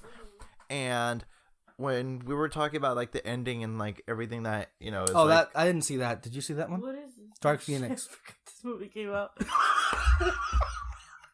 I didn't see it. I heard it was bad. a lot of people forget. This is also like one where like they could have done so much more. Yeah, but they didn't. Nope. You were saying, Kyle? And we were talking about like how it was instead of like a oh look Sharon Tate is and all this stuff and put him into a negative light, like how she normally is because of the whole fucking Manson case. It's kind of a celebration. They gave her a happy ending. She lived. The ending that people would have hoped for. Yeah, she lived, and instead of like saying, oh, look, she died. And, it's kind of like, you mentioned it, I don't know if on the podcast or anything like that, but you mentioned it. It's kind of like Saving Mr. Banks when Walt was talking to P.L. Travers, talking about their fathers. And he said, aren't you tired of living your life that way? Aren't you tired of living your life dedicated by the past and remembering the bad versus remembering the good, because and then you're looking at that and aren't you tired of remembering Sharon Tate by just the murder instead of like her body of work, which you saw a little body of her work, in the movie, and her, Margot Robbie, I think it's kind of like Margot Robbie is playing herself, reacting to what Sharon Tate is reacting like. And it's kind of a more celebration of Sharon Tate and herself. And, aren't you tired of remembering her as the murdered, instead of the I think that her being celebrated in that regard, I think that it kind of excels, her that character. ending is the point of that and movie. it's also like it could be said about anything, like if, like any other person, like this unfortunate thing happened to anybody, like why remember the bad, like remember the good. That's what storytelling can do. Yeah. What I was getting to my point about is that these people that because one of the big stories that happened this year was this weird like made up feud between Scorsese and Marvel movies that happened for like 2 months, which was disingenuous because like that's not really what Scorsese was saying. But the point is this: to me, this year, I appreciate critics, but I also I can't stand elitism whatsoever. And this is where I come at it, right? So these same critics, and more so the people who vote in the Academy Awards, this is how vapid they are. Because the people, the prognosticators, the people whose living it is to analyze the Oscar voters and what they decide and what they like. We talked about Marriage Story. They said, Marriage Story is a great film, but here's why it won't win. Because it's a story about divorce, and everybody in Hollywood is divorced. Damn. And that's not going to leave a good feeling on them. What the fuck? And that's why they won't vote for it. So you see, the problem there is they're not going to vote on what's the best art. They're going to vote on how. That's a bullshit reason to disqualify Marriage Story. It makes them feel. Yeah, literally. And because it makes them feel bad about themselves, they're not going to vote for it. But like Marriage Story isn't talking about. They don't care. Like the point of the movie is like, you could still somehow make it work even though you don't. Mm-hmm. You are not compatible. Like you created something. Like you could still somehow make it work, even though you're not together. Like that's not the point of the movie. Also, it's kind of funny. The director of A Marriage Story wrote Madagascar 3 to pay for his divorce. Oh. Noah Baumbach, the director, is married to Greta Gerwig. Oh. Married? I thought they're just in a relationship. Oh, whatever. They're basically married. Greta Gerwig, who did you see Lady Bird? Yeah. Her movie, it was very good. I liked it a lot. Didn't she do She did 20th Century Women. She wrote that movie, not directed it. Wow. But she directed Lady Who Bird. did Little Woman? Her, yeah. Yes, okay, yes, Greta Gerwig. Yeah. So yeah, they both had movies out this year, which were very good. I say these things to point out that the Oscars are kind of trash, and nobody should take what they say with like, oh, this is the best of the best. I know that you guys, though, ironically, I think maybe as we transition to this next area, because like we're closing out 10 years, you guys, one of the hilarious things about you guys is the one award you guys care about the most is Best Original Song. And you get so pissed whenever Disney is like not giving the award. No, but really? No, okay, this one we disagree on though, because I think the one who won should have won, and he thinks was it La La Land? La La Land. Even though I'm very upset because that means that Lin-Manuel would have won, and he would have been in it. And also, if he would have gotten that, I know he would have been a. But it's fine. Next year. In the Heights. Next year. What's In the Heights. Oh. Do you think he's gonna write a new song for that? Oh, definitely. Okay. There's In the no Heights. way he's not gonna. Okay. No. Yeah. Well, next year. Okay. That's the first thing. Oh, but then he's also up against West Side Story. What's the song that won? City of Stars. Shit. But yeah, it's okay. City of We've Stars. seen so many movies of West Side Story. There hasn't been In the Heights. What's your favorite number from La La Land? Because we both love the movie. By the way, it's up there. In case you saw. Probably the first one. I like A Lovely Night. Okay. That scene right there, basically. Mm-hmm. That's my favorite track. City of Stars, maybe not. I don't know. It's good. It's just like not the one that I go to. Yeah. It's such a cliche. It's the song Oscar of the and baby. then song. Emma Stone's song. That's a good one. Oh, I cry. I feel that should have won more than anything. Yeah. That's a good one. Like if any of the songs from La La Land would have won, I would have preferred the audition song, but it didn't. It was City of Stars, the fucking but, like, Oscar. I still love that movie. Yeah, and that song. Like, I'm not saying I don't like it. Yeah, like it is one of the weaker. But that happens all the time, though. Yeah, because like A Star Is Born. In Frozen, I'm pretty sure the Into the Unknown is gonna get nominated. But I like the Show Yourself is a better song, much better for me. That song always makes me cry. Yeah, me too. Every time I listen to it. But A Star Is Born, the song of the movie was Shallow.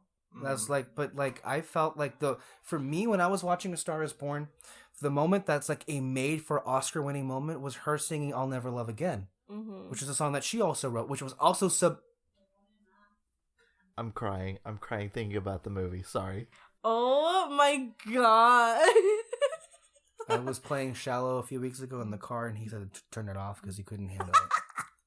I can't. I just can't. A Star Is Born. And then even like with Moana, the song that got nominated. Holy shit! Ow!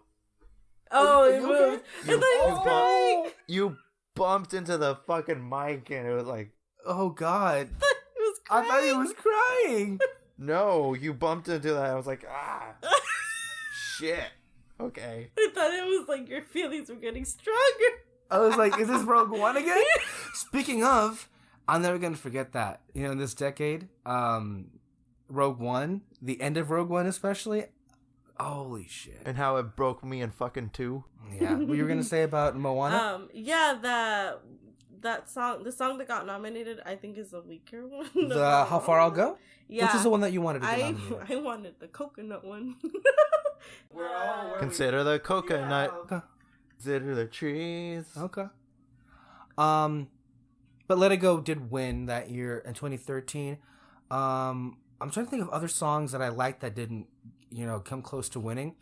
I liked Rocket Man this year. Did you see Rocket Man? Mm-hmm. It was very good. I'm pulling for Taron to get nominated for Best Actor.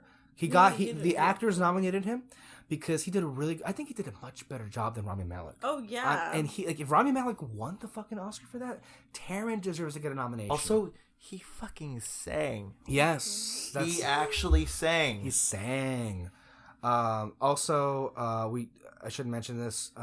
Lion King is the worst movie of the decade. I hate that movie with a passion. You know how some person said that they hated cats with every fiber of their being? I hate The Lion King with every fiber of my being. So creatively bankrupt. It's not even. I think you were fine with it, right? You didn't care. I was okay with it. You didn't care. It wasn't like, it's not one of the movies that it's like, oh my god, to me. Also with like Aladdin. Yeah. I saw that too. But I didn't like it. I kind of like them equally because like I don't like the songs in Lion King, but I do like the songs in Aladdin, like the new ones. Right. But there was one scene in Lion King that I was like, holy shit, this is really cool, which is when Simba is talking to Scar, and he's just like, oh, I'm gonna be king one day. I'm gonna be your king. And then Scar's like, oh yeah, and like his obviously it's a fake face, but like he you could tell that was like really good CGI where it's like, holy shit. Like, did you see that? The animated guild of the Academy. Lion King is, I think, gonna be put into best animated feature category this year. Of course it is. With Toy Story 4, which I liked better than I think both of you, and Frozen 2. And Klaus. I don't know if you saw Klaus. That was also a very good film. That was really good. Didn't you get like Emperor's New Groove vibes watching that movie? No. Think about it. Emperor's New Groove is like the same story as Klaus. Because you have... Oh shit, it is! Yeah. Oh my god. And if you look at the visual direction of the style of the animation, it's almost like Emperor's New Groove meets Nightmare Before Christmas. Yeah. That's funny. It's weird, but it's actually pretty good. Without a disgruntled Sting. No. As far as Disney, I think this decade is going to look back very fondly, in particular on the Disney revival movies. We had Tangled, Frozen and Frozen 2, Wreck-It Ralph, Zootopia, Big Hero 6. I'm missing one. I know that was a big era Ralph for Breaks the Disney. Internet. So, and Moana, of course. Moana. Oops, gotta forget Moana. But they all were very successful, except for Moana, obviously. I feel like that's what usually happens, like, with Disney. It's like one decade, they're like, and then one decade... They kicked the last decade. I mean, the 2000s only really had, as far as successes, Lilo and Stitch and Tiana. And they were literally the first and last movie. Princess and the Frog. Yeah. Princess and the Frog. It's too long. You know what movie I saw? I didn't watch it, but completely forgot that movie existed. Valiant. Oh yeah. Yeah. I mean, they had like Chicken Little too, but it's not that. And like Meet the Robinsons, I think is really good. Yeah, I think he likes it. Super underrated. And then like National Treasure. What the fuck? Treasure Planet. I love those movies too. Yeah. I love Treasure the National Planet. Treasure. I think a lot of these movies... They weren't terrible, but they just weren't to the standard of the that, Renaissance. The 2000s was very, like, experimental. Yeah. Which makes sense because of what we got this decade. Yeah. But I still I feel bad that those movies get overlooked. Winnie the Pooh was also this decade. Winnie the Pooh. 2011 Winnie the Pooh. I love that movie. Which is technically in the revival era. And then looking at unlike the 2000s, unfortunately, I think these films are going to be remembered as classics. Mm-hmm.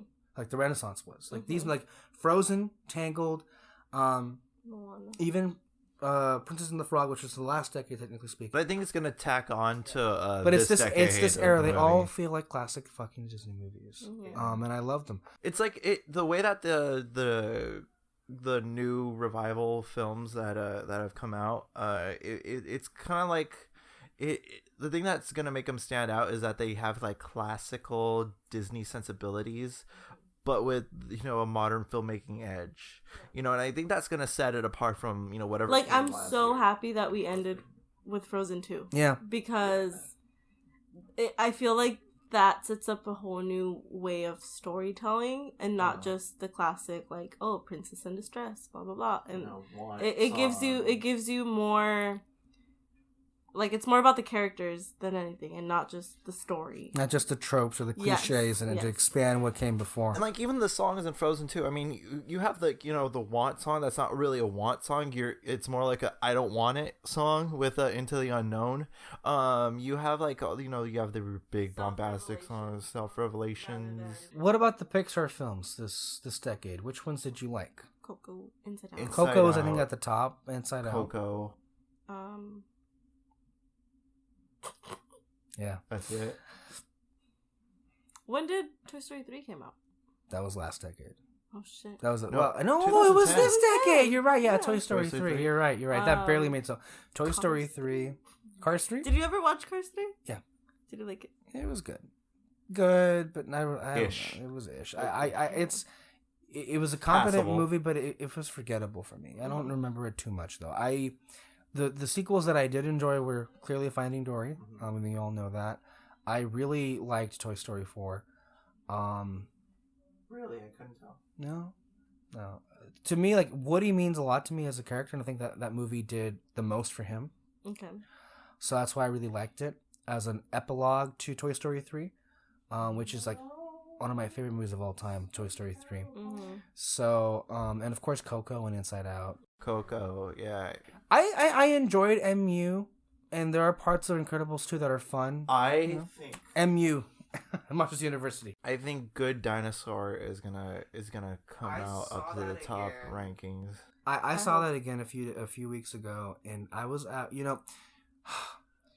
it's not very interesting, but still there's a charm about that movie. I don't know what it is, but I did enjoy it.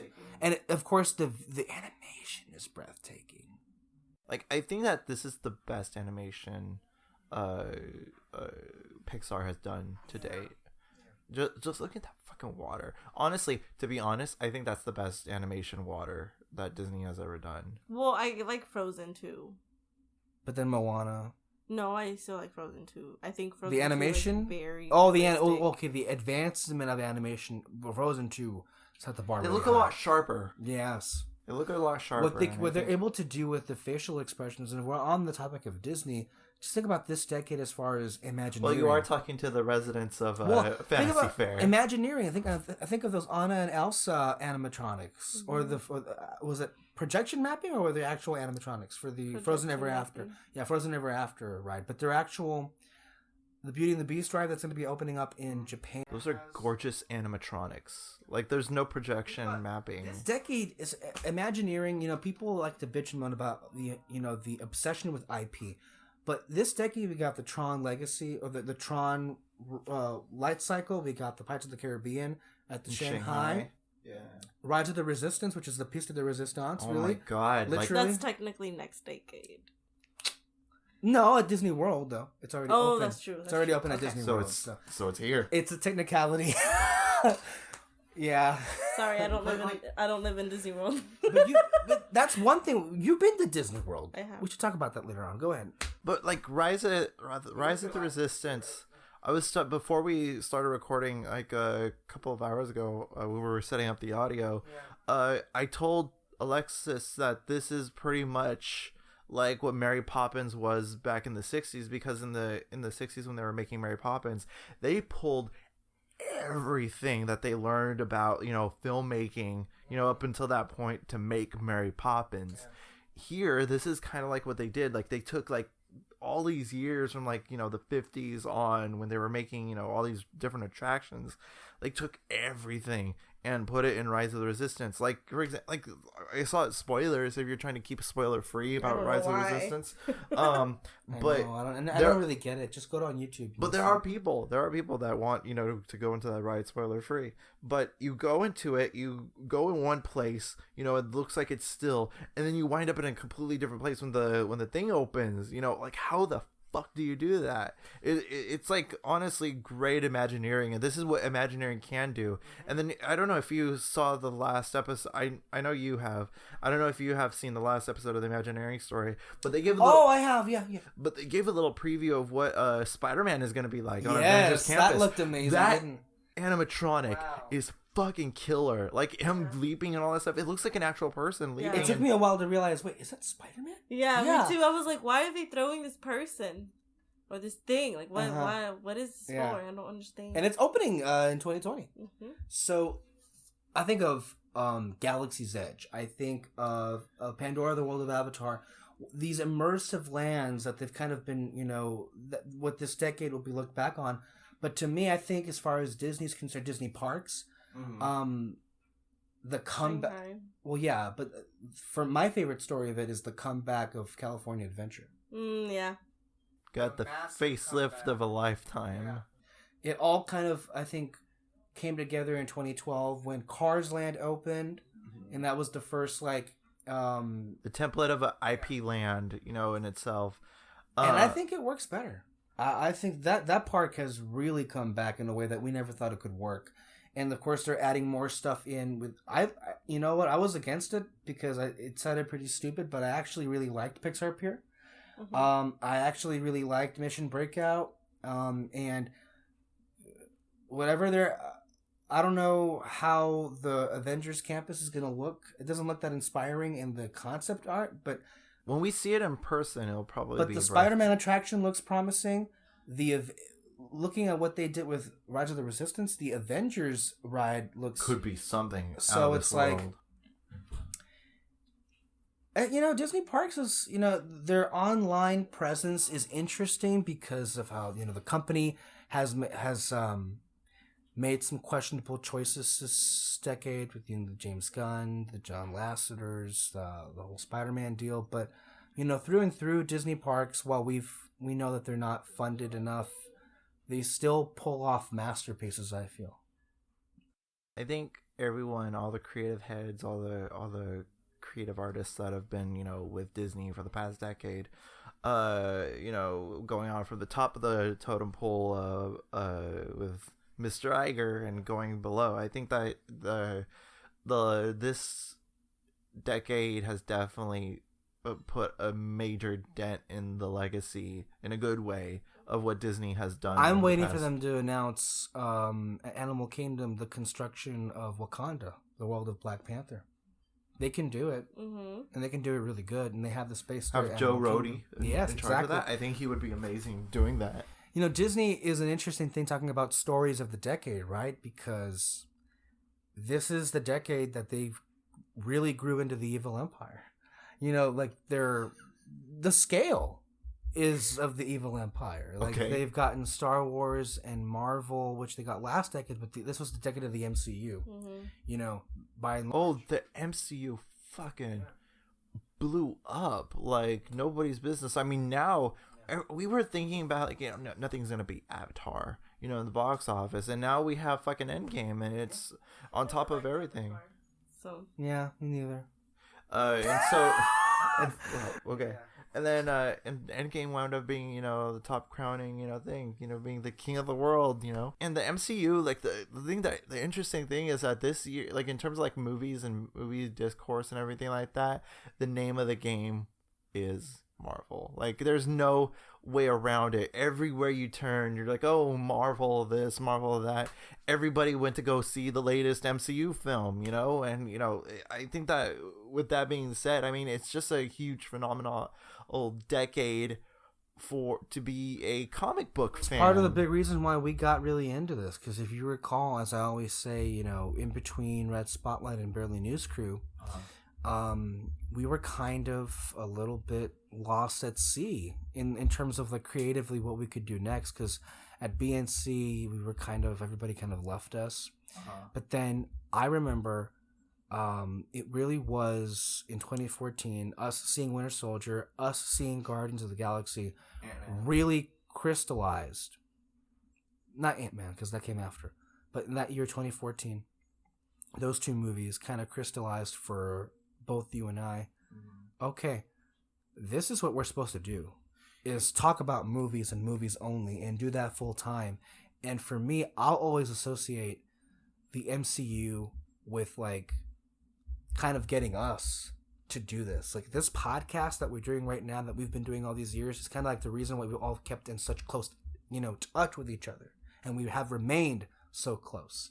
So, and we have, that's also another, I guess, blessing about, you know, about doing the podcast, is that all of our conversations have been recorded. Like, you know, we could go back and talk about, you know, that listen, could be a to all curse that too. stuff. and say, oh, our conversation, you know, oh, remember our conversation here and there. And there were some off-color things certain people definitely have said in the past. Definitely. Okay. But I think it's just a wonderful thing, you know, honestly. You know, honestly, this whole podcast, you know, venture has been, you know, wonderful. Well, I guess if we're gonna close out 10 years, what do you guys? What are some? This is the first time we were in this room in a long period of time.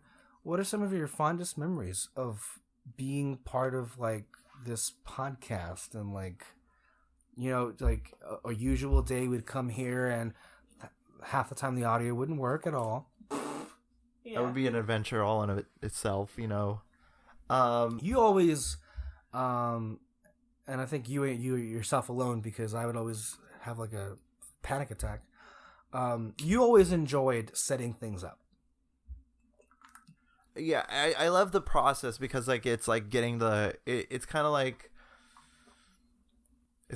you know, setting the ship, you know, on its course, you know, for us to do our thing, you know. And I like the setup process. I like, you know, even if it was like at like 8 o'clock or like 7 o'clock in the morning, you know, like for example, when we did the Force Awakens review, we were dead fucking tired. I mean, you saw it at 12 midnight. You didn't get out until probably like 3 o'clock. We went to Peter's and you did your BNC review. And it was just like, and then we were so fucking drained, but we were still at it, talking about things that we liked and loved and everything like that. And we just like gushed over the Force Awakens, that we got another Star Wars movie. Like, that was such a good moment in everything, even though, and yeah, back when I was skinny, he put on a vintage, Alexis Soto put on a vintage BNC video. I don't know what fashion choices I was making. What I was doing. I'm looking at a different person. Yeah. Wow. It's the BNC channel. We have. It's funny because like with the video, we have archived our younger selves. And I feel that's gonna come to be a horror show when we. Well, I mean, you're 90, right? So like, you're already there, right? You're already. No, you made your bicentennial. Congratulations! Oh, by the way, happy birthday! You reached another decade out of the other how many decades? This will come as a shock, but I really love Disneyland. Really? Yeah. Wow. One of my favorites. One of my favorite. Best memories of this decade will be finally going to go to Disney with friends of mine, you know, and I really, really want to go with both of you in the coming year, because like that's gonna be so much fun. You haven't seen Galaxy's Edge, right? At all. Oh my god! Don't go with anybody else. please. I won't. I'm probably gonna be. It's probably gonna be a Rogue One situation. Oh God, are you crying already right now? I'm just thinking about like seeing the Falcon. Just that idea of seeing the Falcon is just chef's kiss, beautiful. But when it came, it all started with a conversation. Both of you went to Walt Disney World this year. I mean, those are big moments. Not this year, decade. this decade. In this decade, yeah. It feels like a year. You know what? Going back to that, the conversation of Guardians of the Galaxy. The day after we saw Guardians of the Galaxy, I took off for Florida. Dude, that's right, huh? Yeah. So I think like that kind of cements that moment in history as well. Yeah. So like the next day, it was like revving up for all that stuff. Sorry. Go ahead. Are you okay? We're just laughing at the tape. Yeah. Look how empty the room is. Blank. Look at that. You've added a shit ton of things. Holy fuck. The TV's changed twice since then. Yeah. This is the new TV I just got a few days ago. Oh. Yeah. So again, what am I doing with my fashion sense? I just don't get it. I mean, you're wearing a tank top, Kyle, and a beanie. It's August, so it's hot. I mean, the tank top, I get. It's hot. Long hair, I don't get it. Are you trying to be a hipster? What about you, Alexis? What do you think some moments that you remember, getting to record and everything? Well, you know what? I gotta ask, how do you remember the first time we recorded? The very first episode. How do you remember that going? Because Kyle really... well, that was really cool because you guys were like the first people that I could talk about Disney with and not get judged. Because we're a safe space here, not that like my friends didn't like judge, not that my friends judged me or whatever, but they wouldn't get it. Yeah, like, I mean, they would because like Susan is like super into like Pokemon and stuff. Yeah. So like we each had like our own thing, but like how she could talk about Pokemon with like my brother because he also likes Pokemon, but like I wouldn't be able. You can't dive into it like that. And like with Disney, like people can talk about Disney, but not the way that we talk about Disney. Yeah, because we got a fucking podcast to talk about it. And so like, it was really cool to mention people within Disney, and you guys knew who they were. Yeah. I know, right? Yeah, like that was really cool. We clicked instantly. Yeah. In a way that I don't think any of us had before, with anybody else. Yeah. And so it was kind of like, I don't know, like a come to Jesus moment or something. Like, whoa, there are people like me out there, and we can all have like similar passions about it, And Disney has been a constant all these years.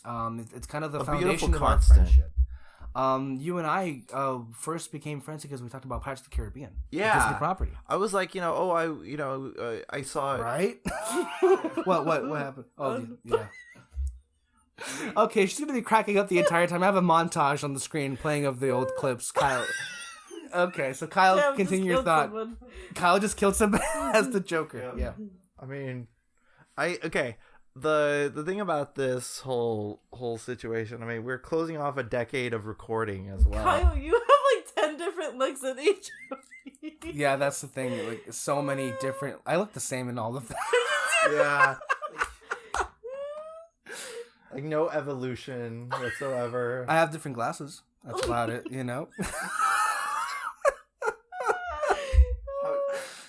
Oh God! If you want to listen to this, see this video, go on the Barely News Crew YouTube channel, and it's called the 3-Year Montage.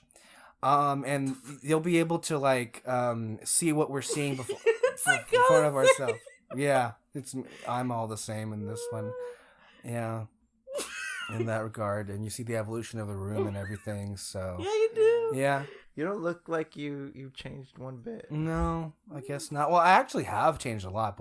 On the inside, I've changed a lot. You're more of a crotchety old man more than it's ever. Like when we first were doing these things, I was kind of like a Disney sycophant, where I was like, like bow down at the altar. But now I'm kind of like a revolutionary, fuck them, and like every chance I get, like criticize them for like the horrible things that they do in terms of like wages and labor and like stupid decisions like James Gunn and all that stuff, but I love Disney. It's just that I feel that throughout the course of these years, I've kind of expanded my horizons in terms of like what I like about movies. I love movies more than I ever have now. And I think that's the now, success. when you're talking about horizons, you're talking about Epcot horizons. Yeah, right? yeah. I think, look at Kyle. The thing about doing these shows and doing this podcast especially is that I'm in love with movies now more than I ever have. Not the opposite. Like, I think like the longer you're doing this, maybe you think that you love it less and less, but I don't feel that way. I like love the passion it more and is more. strong and fiery and everything like that, and I think that's a good thing. You know, I mean, it kind of like it kind of made our passions more tuned, well tuned, I guess. And I think that putting that together is wonderful. Peter Martinez being in our lives was that's a different thing, right? It's a blessing and a curse. Yeah, that was something. It's. I feel like he might be offended by this. It's like, Peter was like the emperor that came into our lives, and he like took me to the dark side. In so many ways, because like I've kind of come to see eye to eye on so many issues with him. Where we'd usually in these old shows be screaming at each other's like throats because of how much we differed. Yeah. What about you, Kyle?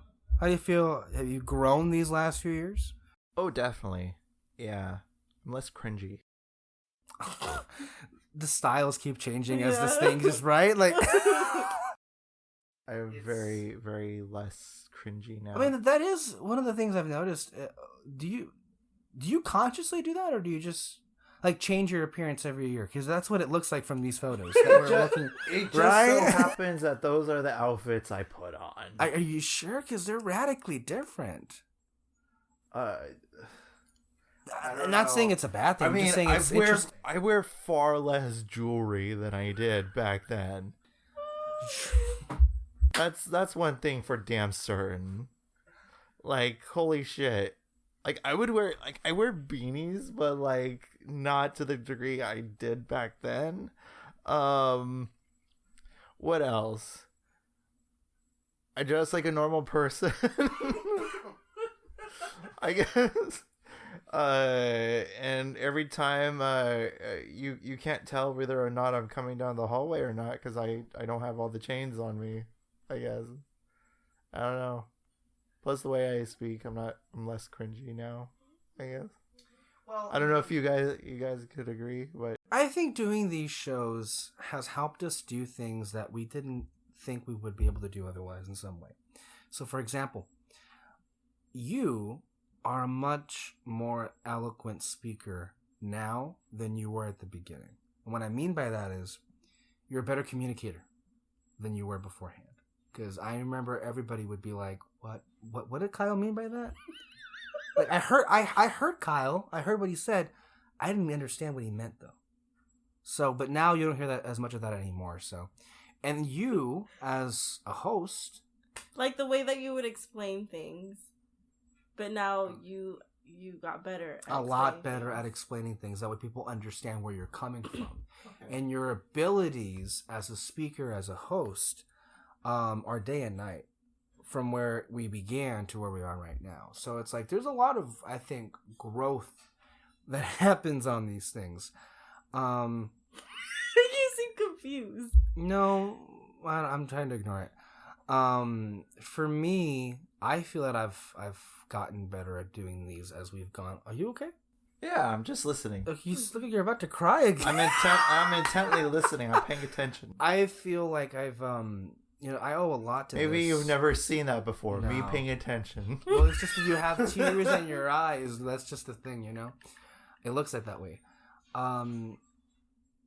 It's helped us, I feel, improve just expressing our thoughts about movies, and we get learn more about them and think more about them, and like just the fact that we get to talk about these movies with other people who may have different tastes or opinions.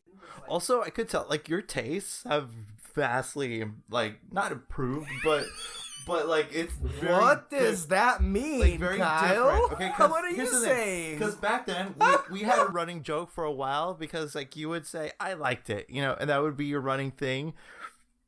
Now it's not that much. I mean, we just talked about, you know, I was, like, flabbergasted of, like, how, like, kind of critical you were about all the stuff that we were talking about, like Joker and all that stuff, and, you know, versus, like, if you were to talk to 2015 Moreno, you'd be like, oh, I like it. It wouldn't have been as detailed as it were, and that doesn't happen. I think that happened just kind of like it just happened that way because of how long you've been doing it. I've noticed it with David in the last year when I've been doing podcasts with him. Every podcast he talks more and more and more. He's more comfortable. David has always been Quiet, somebody, yes, reserved.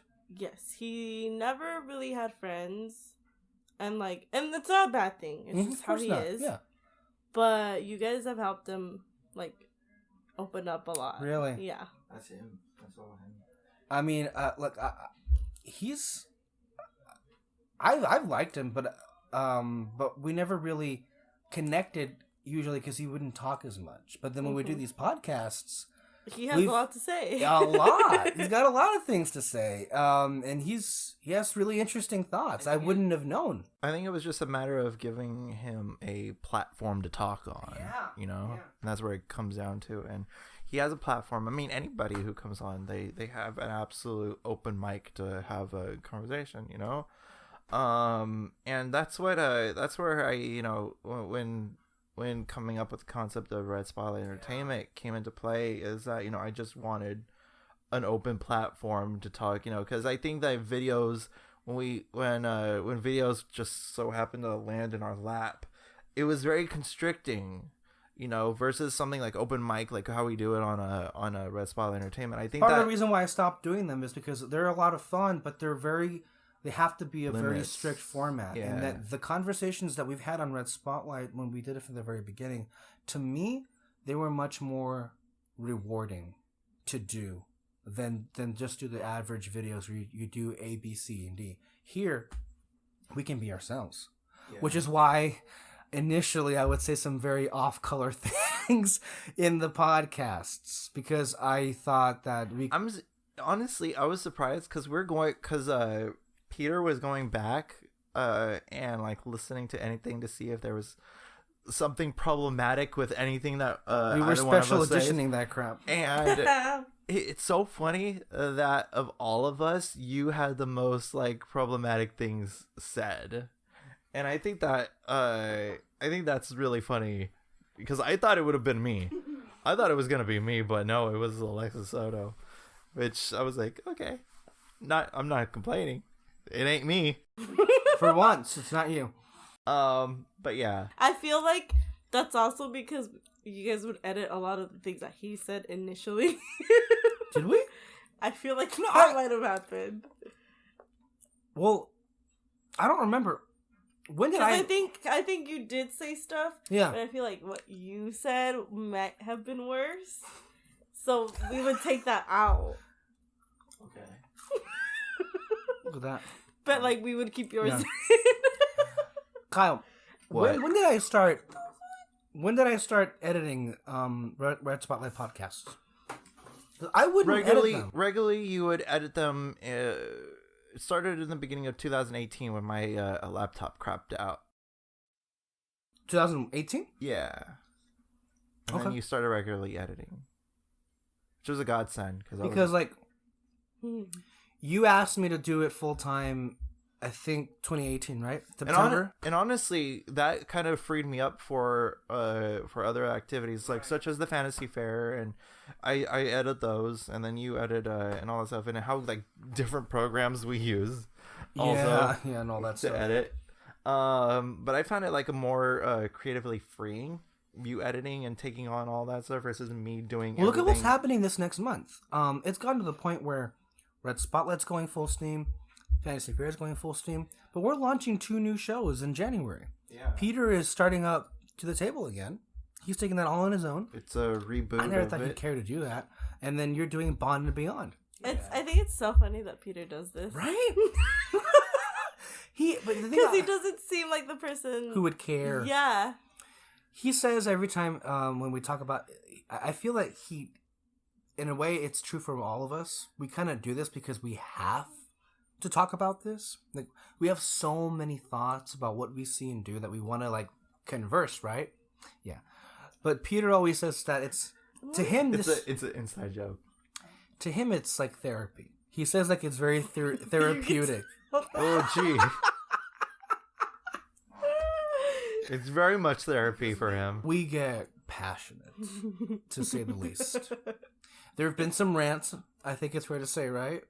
Is there one rant you remember over the years that sticks out to you? Or like one just like... I know there was sometimes that we would do stupid shit. Like when we did Holy Rusted Metal Batman, the BVS review, you and I, out of nowhere, just broke into like Stewie Griffin and Lois. No, it was on that one. Okay. And he was like, Mom, Mommy, Mom. And then yeah. in the middle of you and Pierre trying to talk, and then both of you just screamed at us to shut up. You know, just things that happened there. I know... the Patsy's on the Purple Lamborghini episode when we're talking about Suicide Squad. Remember that one? Suicide Squad. But Peter was making a point, and then what did you say, Kyle? Oh, future!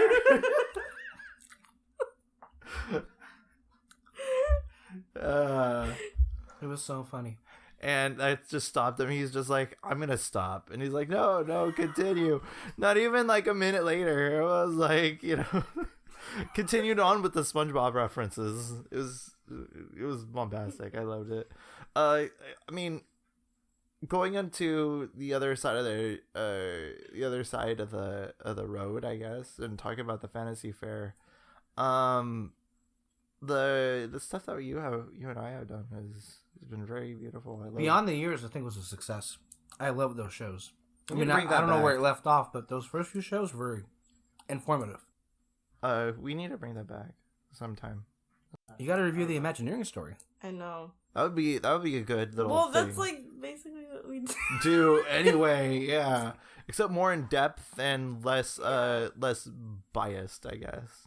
And also, like, when we did, all the Once Upon a retrospects that we've done. I mean, we finished Lightspeed 9, doing all of that, which was like a journey all in itself.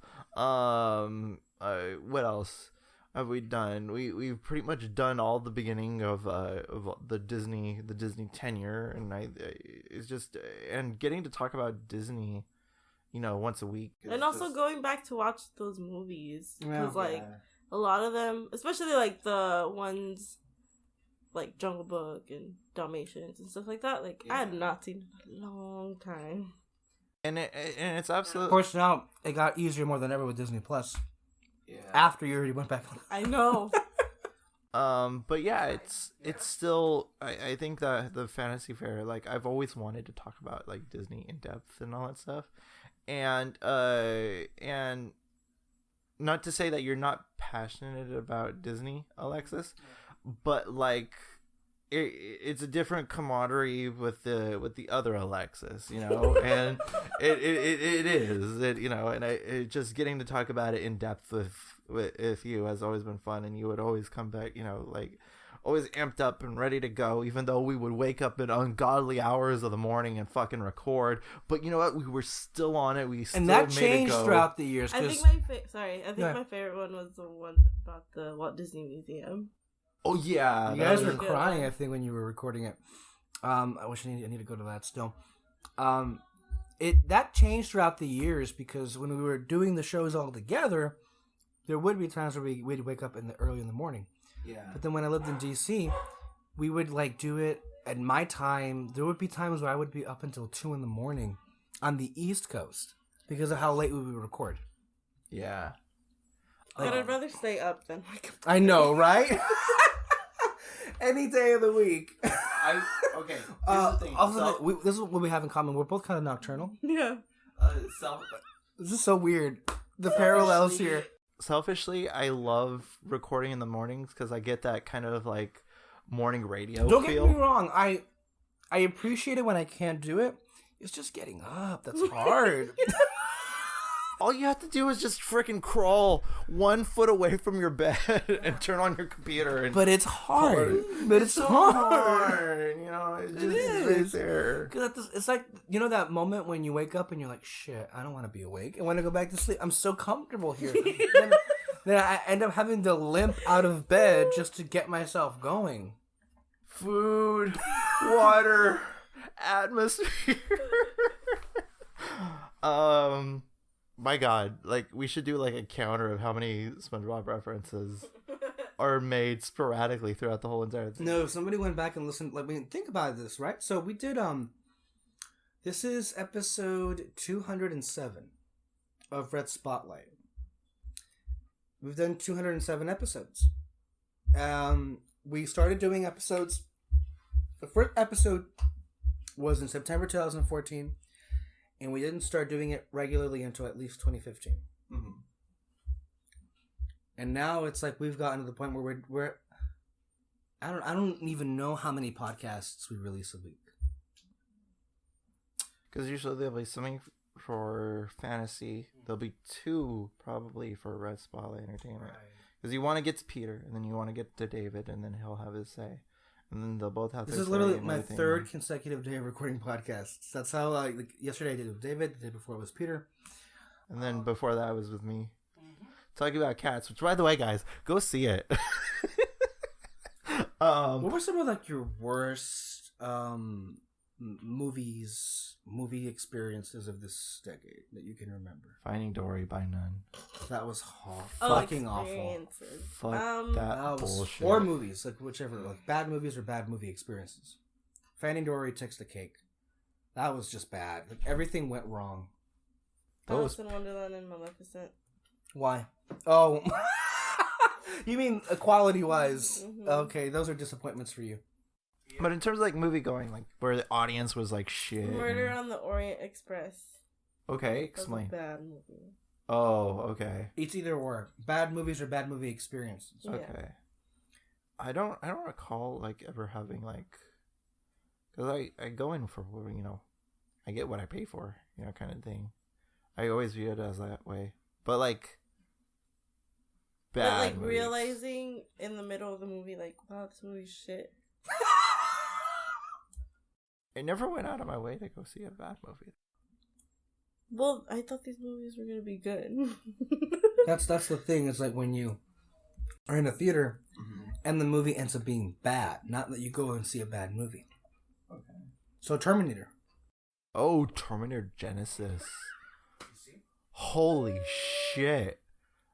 I never can't, I don't go out of my way saying I hate a film, because I realize that, you know, time, effort, and all that stuff is, you know, being pushed through to make a movie. So I'm like, I respect it by saying I don't hate it. I fucking hate Terminator Genesis. Like, holy crap. Like, the story choice, John Connor is a Terminator now, I guess, and just different idiotic choices that they make. Number one, Emilia Clarke, Linda Hamilton, she is not. The Jai Courtney, he is nowhere near what Michael did for Kyle Reese. Also, like, even the de-aging, quote unquote, when they de-aged Schwarzenegger for a couple of scenes, it looked like I was playing a Terminator video game. It was just not good, not cinematic. It, like, they tried to end with like some of the similar beats of Terminator 2, and it failed flat. The song that plays is like one of my most, you know, favorite cinematic themes ever. The dun dun dun dun and then dun dun dun dun dun. Instead of being like a joyous song of like celebrating Terminator, it was my funeral song. It was bad, and I couldn't. That's why I was like, should I even bother with Dark Fate? Is Maleficent your worst movie of the decade for you? Is there a movie that you hated more? What about Fan Four Stick? But see, that one was like bad that it was good for me. Really? It was so bad it's so good? Wait, Yeah, which one? because like it was funny. Oh, okay. Kyle fell asleep at the movie. I still haven't finished that movie. I woke. Okay, I fell asleep I think they were. I have to like look into this because I feel like there's a lot. They were in space, and then I woke up there. It was already at the end when somebody was saying, we're fantastic. Say what? And then the movie ends. That's how the fucking movie ends. Don't blame me.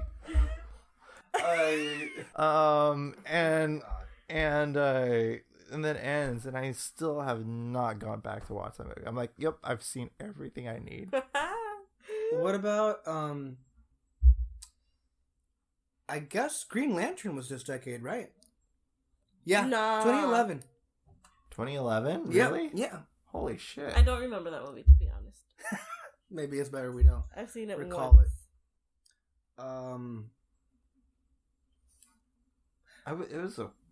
Was the last Airbender this decade? I think so. Yeah. I didn't see it in theaters. Oh. I did. Yeah. If I was like confused and everything like that, and that was my first Avatar experience. Yeah.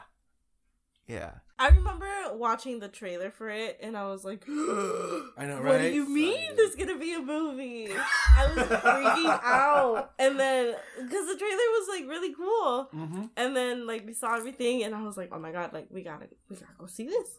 Like, what?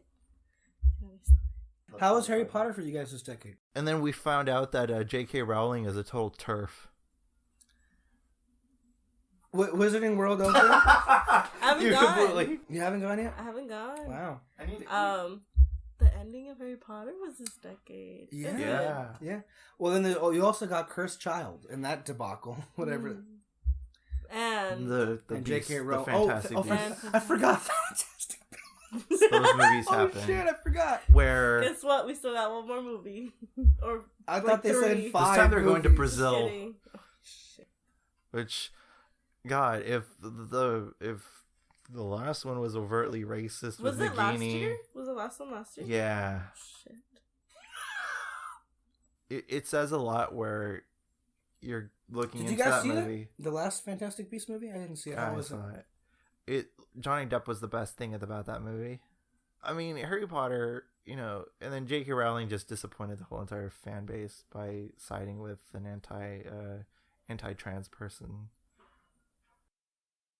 J.K. Rowling has really gone downhill as far as her public persona. Yeah. I'm like, wow. And she's not a screenwriter. No. I don't know why she insists on writing these movies, but she's not a screenwriter. So, this will be one of the biggest disappointments, unfortunately. And it started with the bang. Which one? Harry Potter. No, I And was it talking ended about... with not shit. Yeah, shit. I was talking about Game of Thrones. Definitely. I liked it. I don't know about you guys. I don't think we ever talked about it. But In general, we did talk about it. Did we? Yeah, we had a podcast. The last episode? Okay. You were on that show. I don't remember. I still liked the final season. But most people generally hated it, right? Like Yeah. that's the I didn't hate it. I just thought that Disappointed. the last episode was fine. The one that pissed me off was Braun the Broken. was Super Hitler. Daenerys The burning. one before? Yeah. Oh, I liked that one. I liked all the episodes of the last season. They were I don't know.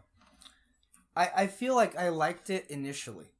Mm-hmm. And then the more and more I thought about it, the less I liked it. So It's kind of like did Rise the of show end the Skywalker way you for a lot of wanted it to people. end? No, but that's what the show did. It did things that I didn't want. Mm-hmm. But you were okay with it? Mm-hmm. Okay. Like, I like the fact that, even though it's a weird choice, I like the fact that a Stark is on the throne in Westeros. On both thrones, yeah, on the King of the North, and then Queen of the North, and then King of the Stranger Seven Things happened this decade. I watched the first season and that's it. Whoa, you didn't like it? I thought it was okay. Okay. Realms. I love Stranger Things. I'm a Stranger Things fan. We got Spider-Man in the MCU this decade. Yeah, like I do. Where were you guys when it was announced that Spider-Man was joining the I was MCU? on my way to the restroom at Starbucks. That's how, the one here in our hometown, and I was like, "Huh, okay, gotta use the restroom." That's my reaction. I don't remember. I think I just watched the trailer with David, and I was like, I can't. Well, I mean, no, the when it was news of the announced, announcement, though. You remember when they announced, I don't know. No, okay. I was in between classes. I just got out of one. I went to go flip on my laptop and like check if the world's burned yet. And I and then I saw, like, picture of Spider-Man, and it says Sony Disney made deal for Spider-Man to appear in the Marvel universe, and I was like, holy shit, what the fuck is this shit? So I saw it, and then I was like, okay, this is on. It made me more amped up for Civil War coming out, because, like, the possibilities and all that stuff. And then we were talking about, who's gonna be cast as Spider-Man now, and it was just a huge thing. And Spider-Man has had a fucking great decade so far. You're talk about, you have Homecoming and Far From Home, those are movies. Into the Spider-Verse, like, holy shit. Like, Tom Holland. Tom Holland. Oh my god. Miles Morales. This was the decade of Netflix. Changed everything. All of the wonderful movies and TV shows that I got because of Netflix. One that shall not be named, though. Well, and also because the downfall of Kevin Spacey. Yeah. That's another different thing, but also the downfall of John Lasseter for you. Oh. Yeah, it's a lot of conflicting stuff. We got Star Wars back this decade. And we just crapped on it earlier, but Where were you? Okay, I asked this question about Spider-Man. Where were you guys when it was announced that we're getting more Star Wars? We were talking about it in Mr. C's class. We were talking about, like, hey, all the possibilities of what they're gonna do with Episode 7. we were in high school. Yeah, we were already, like, speculating what's gonna happen. And then 2014 happened, and we got the first trailer. I looked at that trailer. I was like, God, what a time to be a Star Wars fan without all the bullshit discourse on the internet. Like, such a pure time. Everyone was excited for a Star Wars film, and I don't know. Things What haven't been else the same did we ever get since. this decade? I'm trying to recall. TikTok. God. Fuck that. Well, we got YouTube. blew YouTube up, took yeah. off in a big way. Disney Plus was launched. That's a big deal. Disney Plus, more streaming. The 20th Century Fox buyout Yeah, is going to change the game entirely. What do you? Okay, because we're a showbiz, kind of podcast. We talk about, like, what's going on in the news of showbiz. What is the one story That's it. that will change? That's the one. Hollywood forever. That's it. That's like everybody will go back and, like, that is the thing that defined. We've never seen that before, because on top of the fact that Disney acquired all of the best brands and capitalized on them, but they also acquired another studio. That's never happened before in the history of movies at all. So that's going to have the largest ramifications going into this next decade. I just hope that the 2020s are not as disastrous as the 1920s going into the 1930s. If you recall, your history, that's when things hit the fan. And of course, like, the biggest story in general of this decade is the fact that we have Donald Trump as the president of the United States. That's the one story that I can think of that, like, changed history.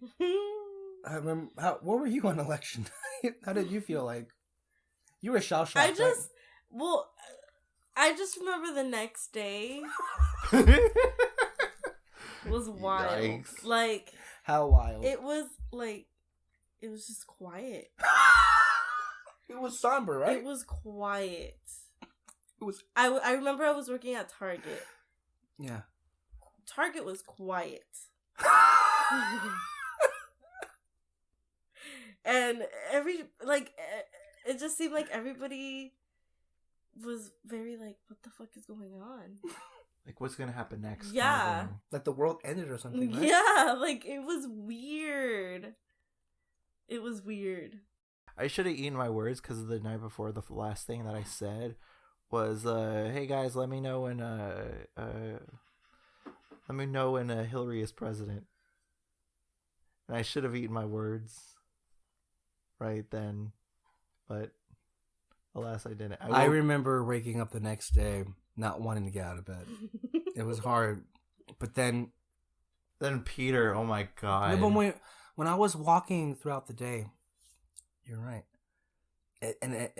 we were not anywhere near each other, but there was just this eerie feeling in the air, right? Like something had changed, and we all were just trying to like not talk about it. Mm-hmm. But you noticed it was quiet. It was somber. And like, I don't know. Like, I feel like maybe we're exaggerating, but at the same time, no. Because that's how like a lot of people. Because it's years later, like, and we remember. I'm not even someone that's like super into that Yeah. stuff like you guys are, Yeah. and I noticed it. Yeah. Like, it's weird. It's like it's one of those things that happen where the whole world just stands still for a day, and just like tries to absorb what just happened. You know, no one thought that was gonna happen. No one thought. Fuck, Trump didn't know that was gonna happen. No. And then the next 4 years happened, and all that stuff. He's impeached, which doesn't mean much, but he's an impeached president. You know what? We're about to open up the next decade with another election. We'll see. Fingers crossed. This is. But I feel like that's the biggest story of the decade, right? In general, was Donald Trump being president. Was something else that happened For the last- U.S. Well, I think for all over the world, people were just like, I mean, because it also. I mean, in terms of like Europe, they're getting their own Trumps, their own authoritarians. One are of rising like up. the things that I guess like affected me to the point where like I was like actually crying was that thing in Charleston, South Carolina, like the Charleston or Charlottesville.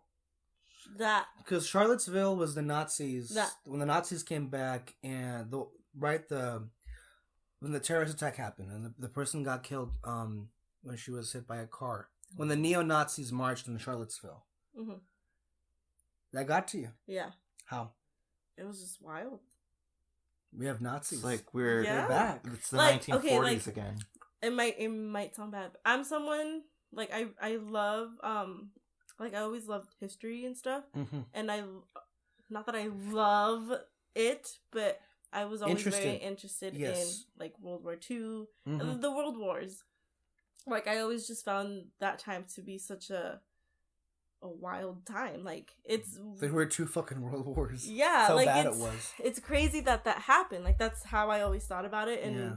like the things leading up to it, and like things that happened during it. Like I was always very interested in that, and so seeing that, I was just like, what the fuck? Like it was weird. This doesn't feel like real life. Yeah, This is like some sort of alternate reality. like this is something that I read in books. And it's back again. Yeah, That the First Order came back. This is something that Futurama would make a joke about. You know, I mean, it's not. It's something far beyond comprehension because, like, we thought we were done with all that bullshit. Because, like, the Nazis are like the worst of the worst. You know, it's supposed to be the worst of the worst. You know, and we always knew that they were like Nazis, but they were very like, you know, they were very quiet. And now that we had a president that kind of openly, you know, represents what their ideals represent, that gave them free range. And since then, like, America's been like the most violent that it's ever been, you know. And I think that's right. I think that will forever mark the U.S. history in a bad way, you know. And I think that this period is probably going to be regarded as one of the darkest parts. Well, talking about of our terrorism, history. domestic terrorism especially. This is the decade of school shootings being normalized. Yeah, I mean, Fucking shit. imagine that. And nobody, you know, really doing anything about No one's it. doing nothing about it. No. You know, and the thing is that a lot of these, and this is the point where even Democrats are shallow assholes. You know, I mean, it's just like one of those things because you're looking at it and, you know, they use all these like different talking points, you know, like, oh, you know, we got to, you know, reform gun violence and all that stuff. But they're not really going to do anything because they're paid by these companies, you know, that endorse that kind of behavior, you know.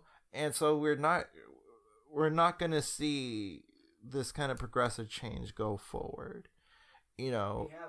We have a chance next year. We do have a very good solid chance next year, but as far as everything is concerned, as a nation we are stalled. You know, we came to a halt right when it was announced that Donald Trump was going to be president, and ever since then everything is halted. This impeachment thing has been going on. There was a new pope that was announced this year, Pope Francis, which was a big fucking story for the Catholic Church. We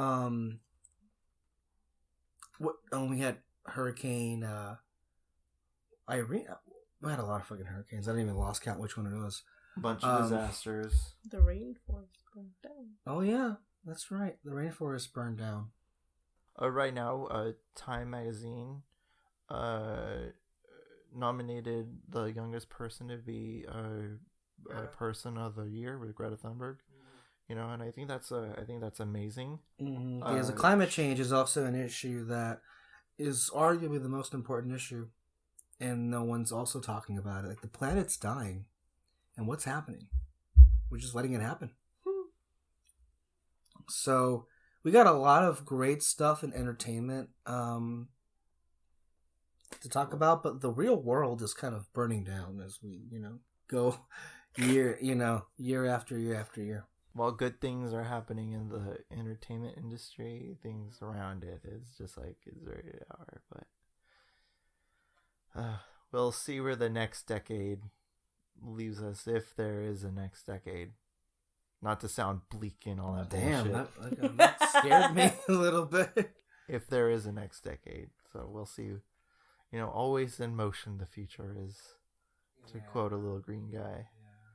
Yeah. But anyway. Do you think we'll still be doing this in the next 10 years? Do you think there'll ever be a point where we stop podcasting? For me, it's kind of become a point where I need this. Me too. And so does Peter. How about you, Moreno? Yeah? It's funny, like, if we end up living a long time, well, you already lived a long time anyway, but if we end up living like decades and decades, we might have, like, imagine all of the conversations we would have on tape. Yeah. From, like, how old were you when we first started recording? Weren't we all the same? 18? Yeah, we're all the same age. Oh, no, I started later. 18. The thing is like, you know, what group of friends get to have this that we have? No, we're friends? No. I sure fucking hope so. But yeah, what group of friends get to have this? You know, our conversations over the years recorded. You know, sometimes the audio might be completely shit, but nevertheless, our conversations have been recorded. Regardless if the audio was bad or not, especially in those early episodes, I'll always remember the fun we just had doing it. And I can't imagine ever being a time where I wouldn't want to do this, you know? Like, I treat this like somebody who actually made money off of it, which I don't at all.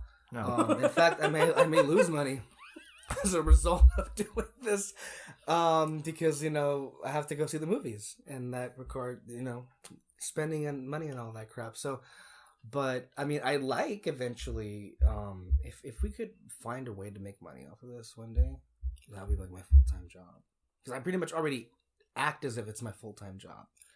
And that would kind of, like, you know, be great, you know, to do that. Our first press pass to a premiere, that would be nice. Imagine, no, right? Can you just imagine? Let's say it's like not the next 10 years. Well, maybe the next 10 years. I don't know. We'll be in our 30s in these next 10 years. Isn't that fucking terrifying? We're not anywhere near that yet. This is our adult decade. I think that's what it is.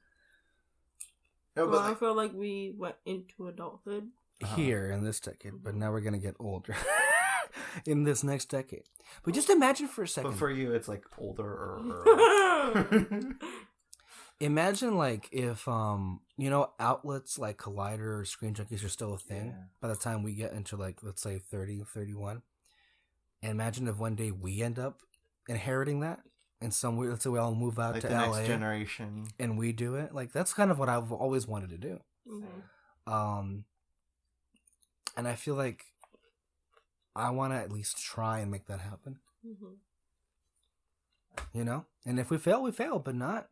I don't know. I honestly, I don't know if maybe if I have my head up on my own ass or something, but I really do feel like the conversations that we've had over the years are not only interesting, but they're entertaining. And they're hilarious. and they're leading up to something, you know, and it's just this. And yes, we go on tangents, and yes, we go on rants, and yes, we talk and talk and talk. But that's kind of what we do here, So I make some intros. Holy shit, that was good. Sorry, talking about far up your own ass. I make some killer intros. I do a great job at them. Oh, that's another angle. I didn't even know that existed. That's a different angle that we just made. Yeah, it's right there. I think that's what helped, like doing this too, kind of figuring out what it is that I want to do. Has it? That's a big life in moment. School, then. like, I knew that I wanted. Sorry.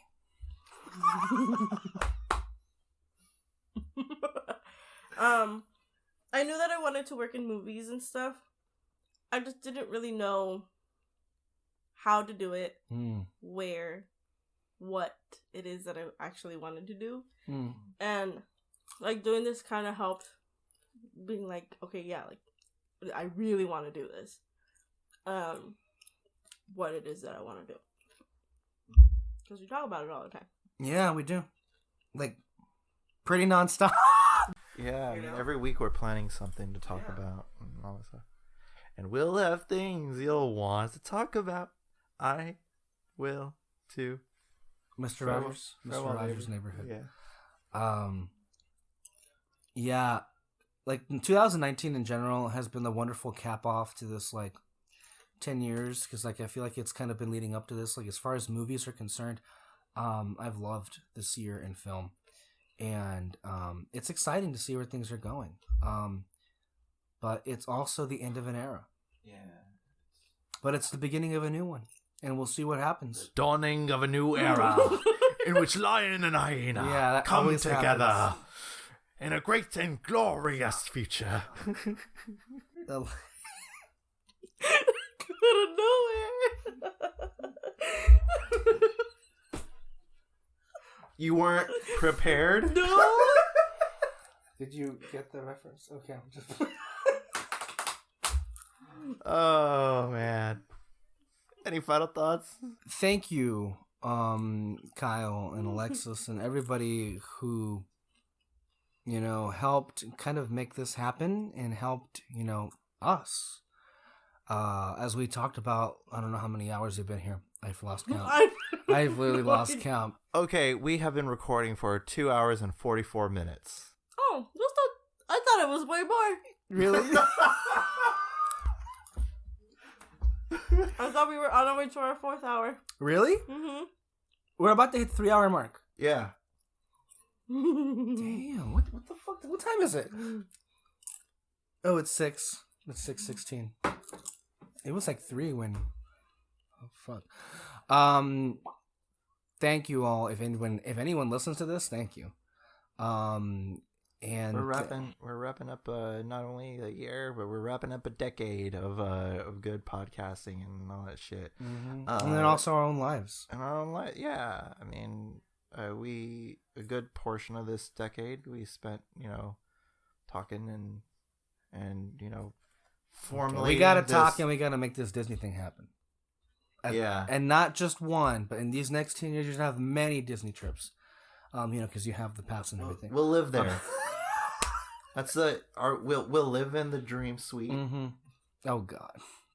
We'll set up shop there as a studio as well. We'll be kicked off and sued.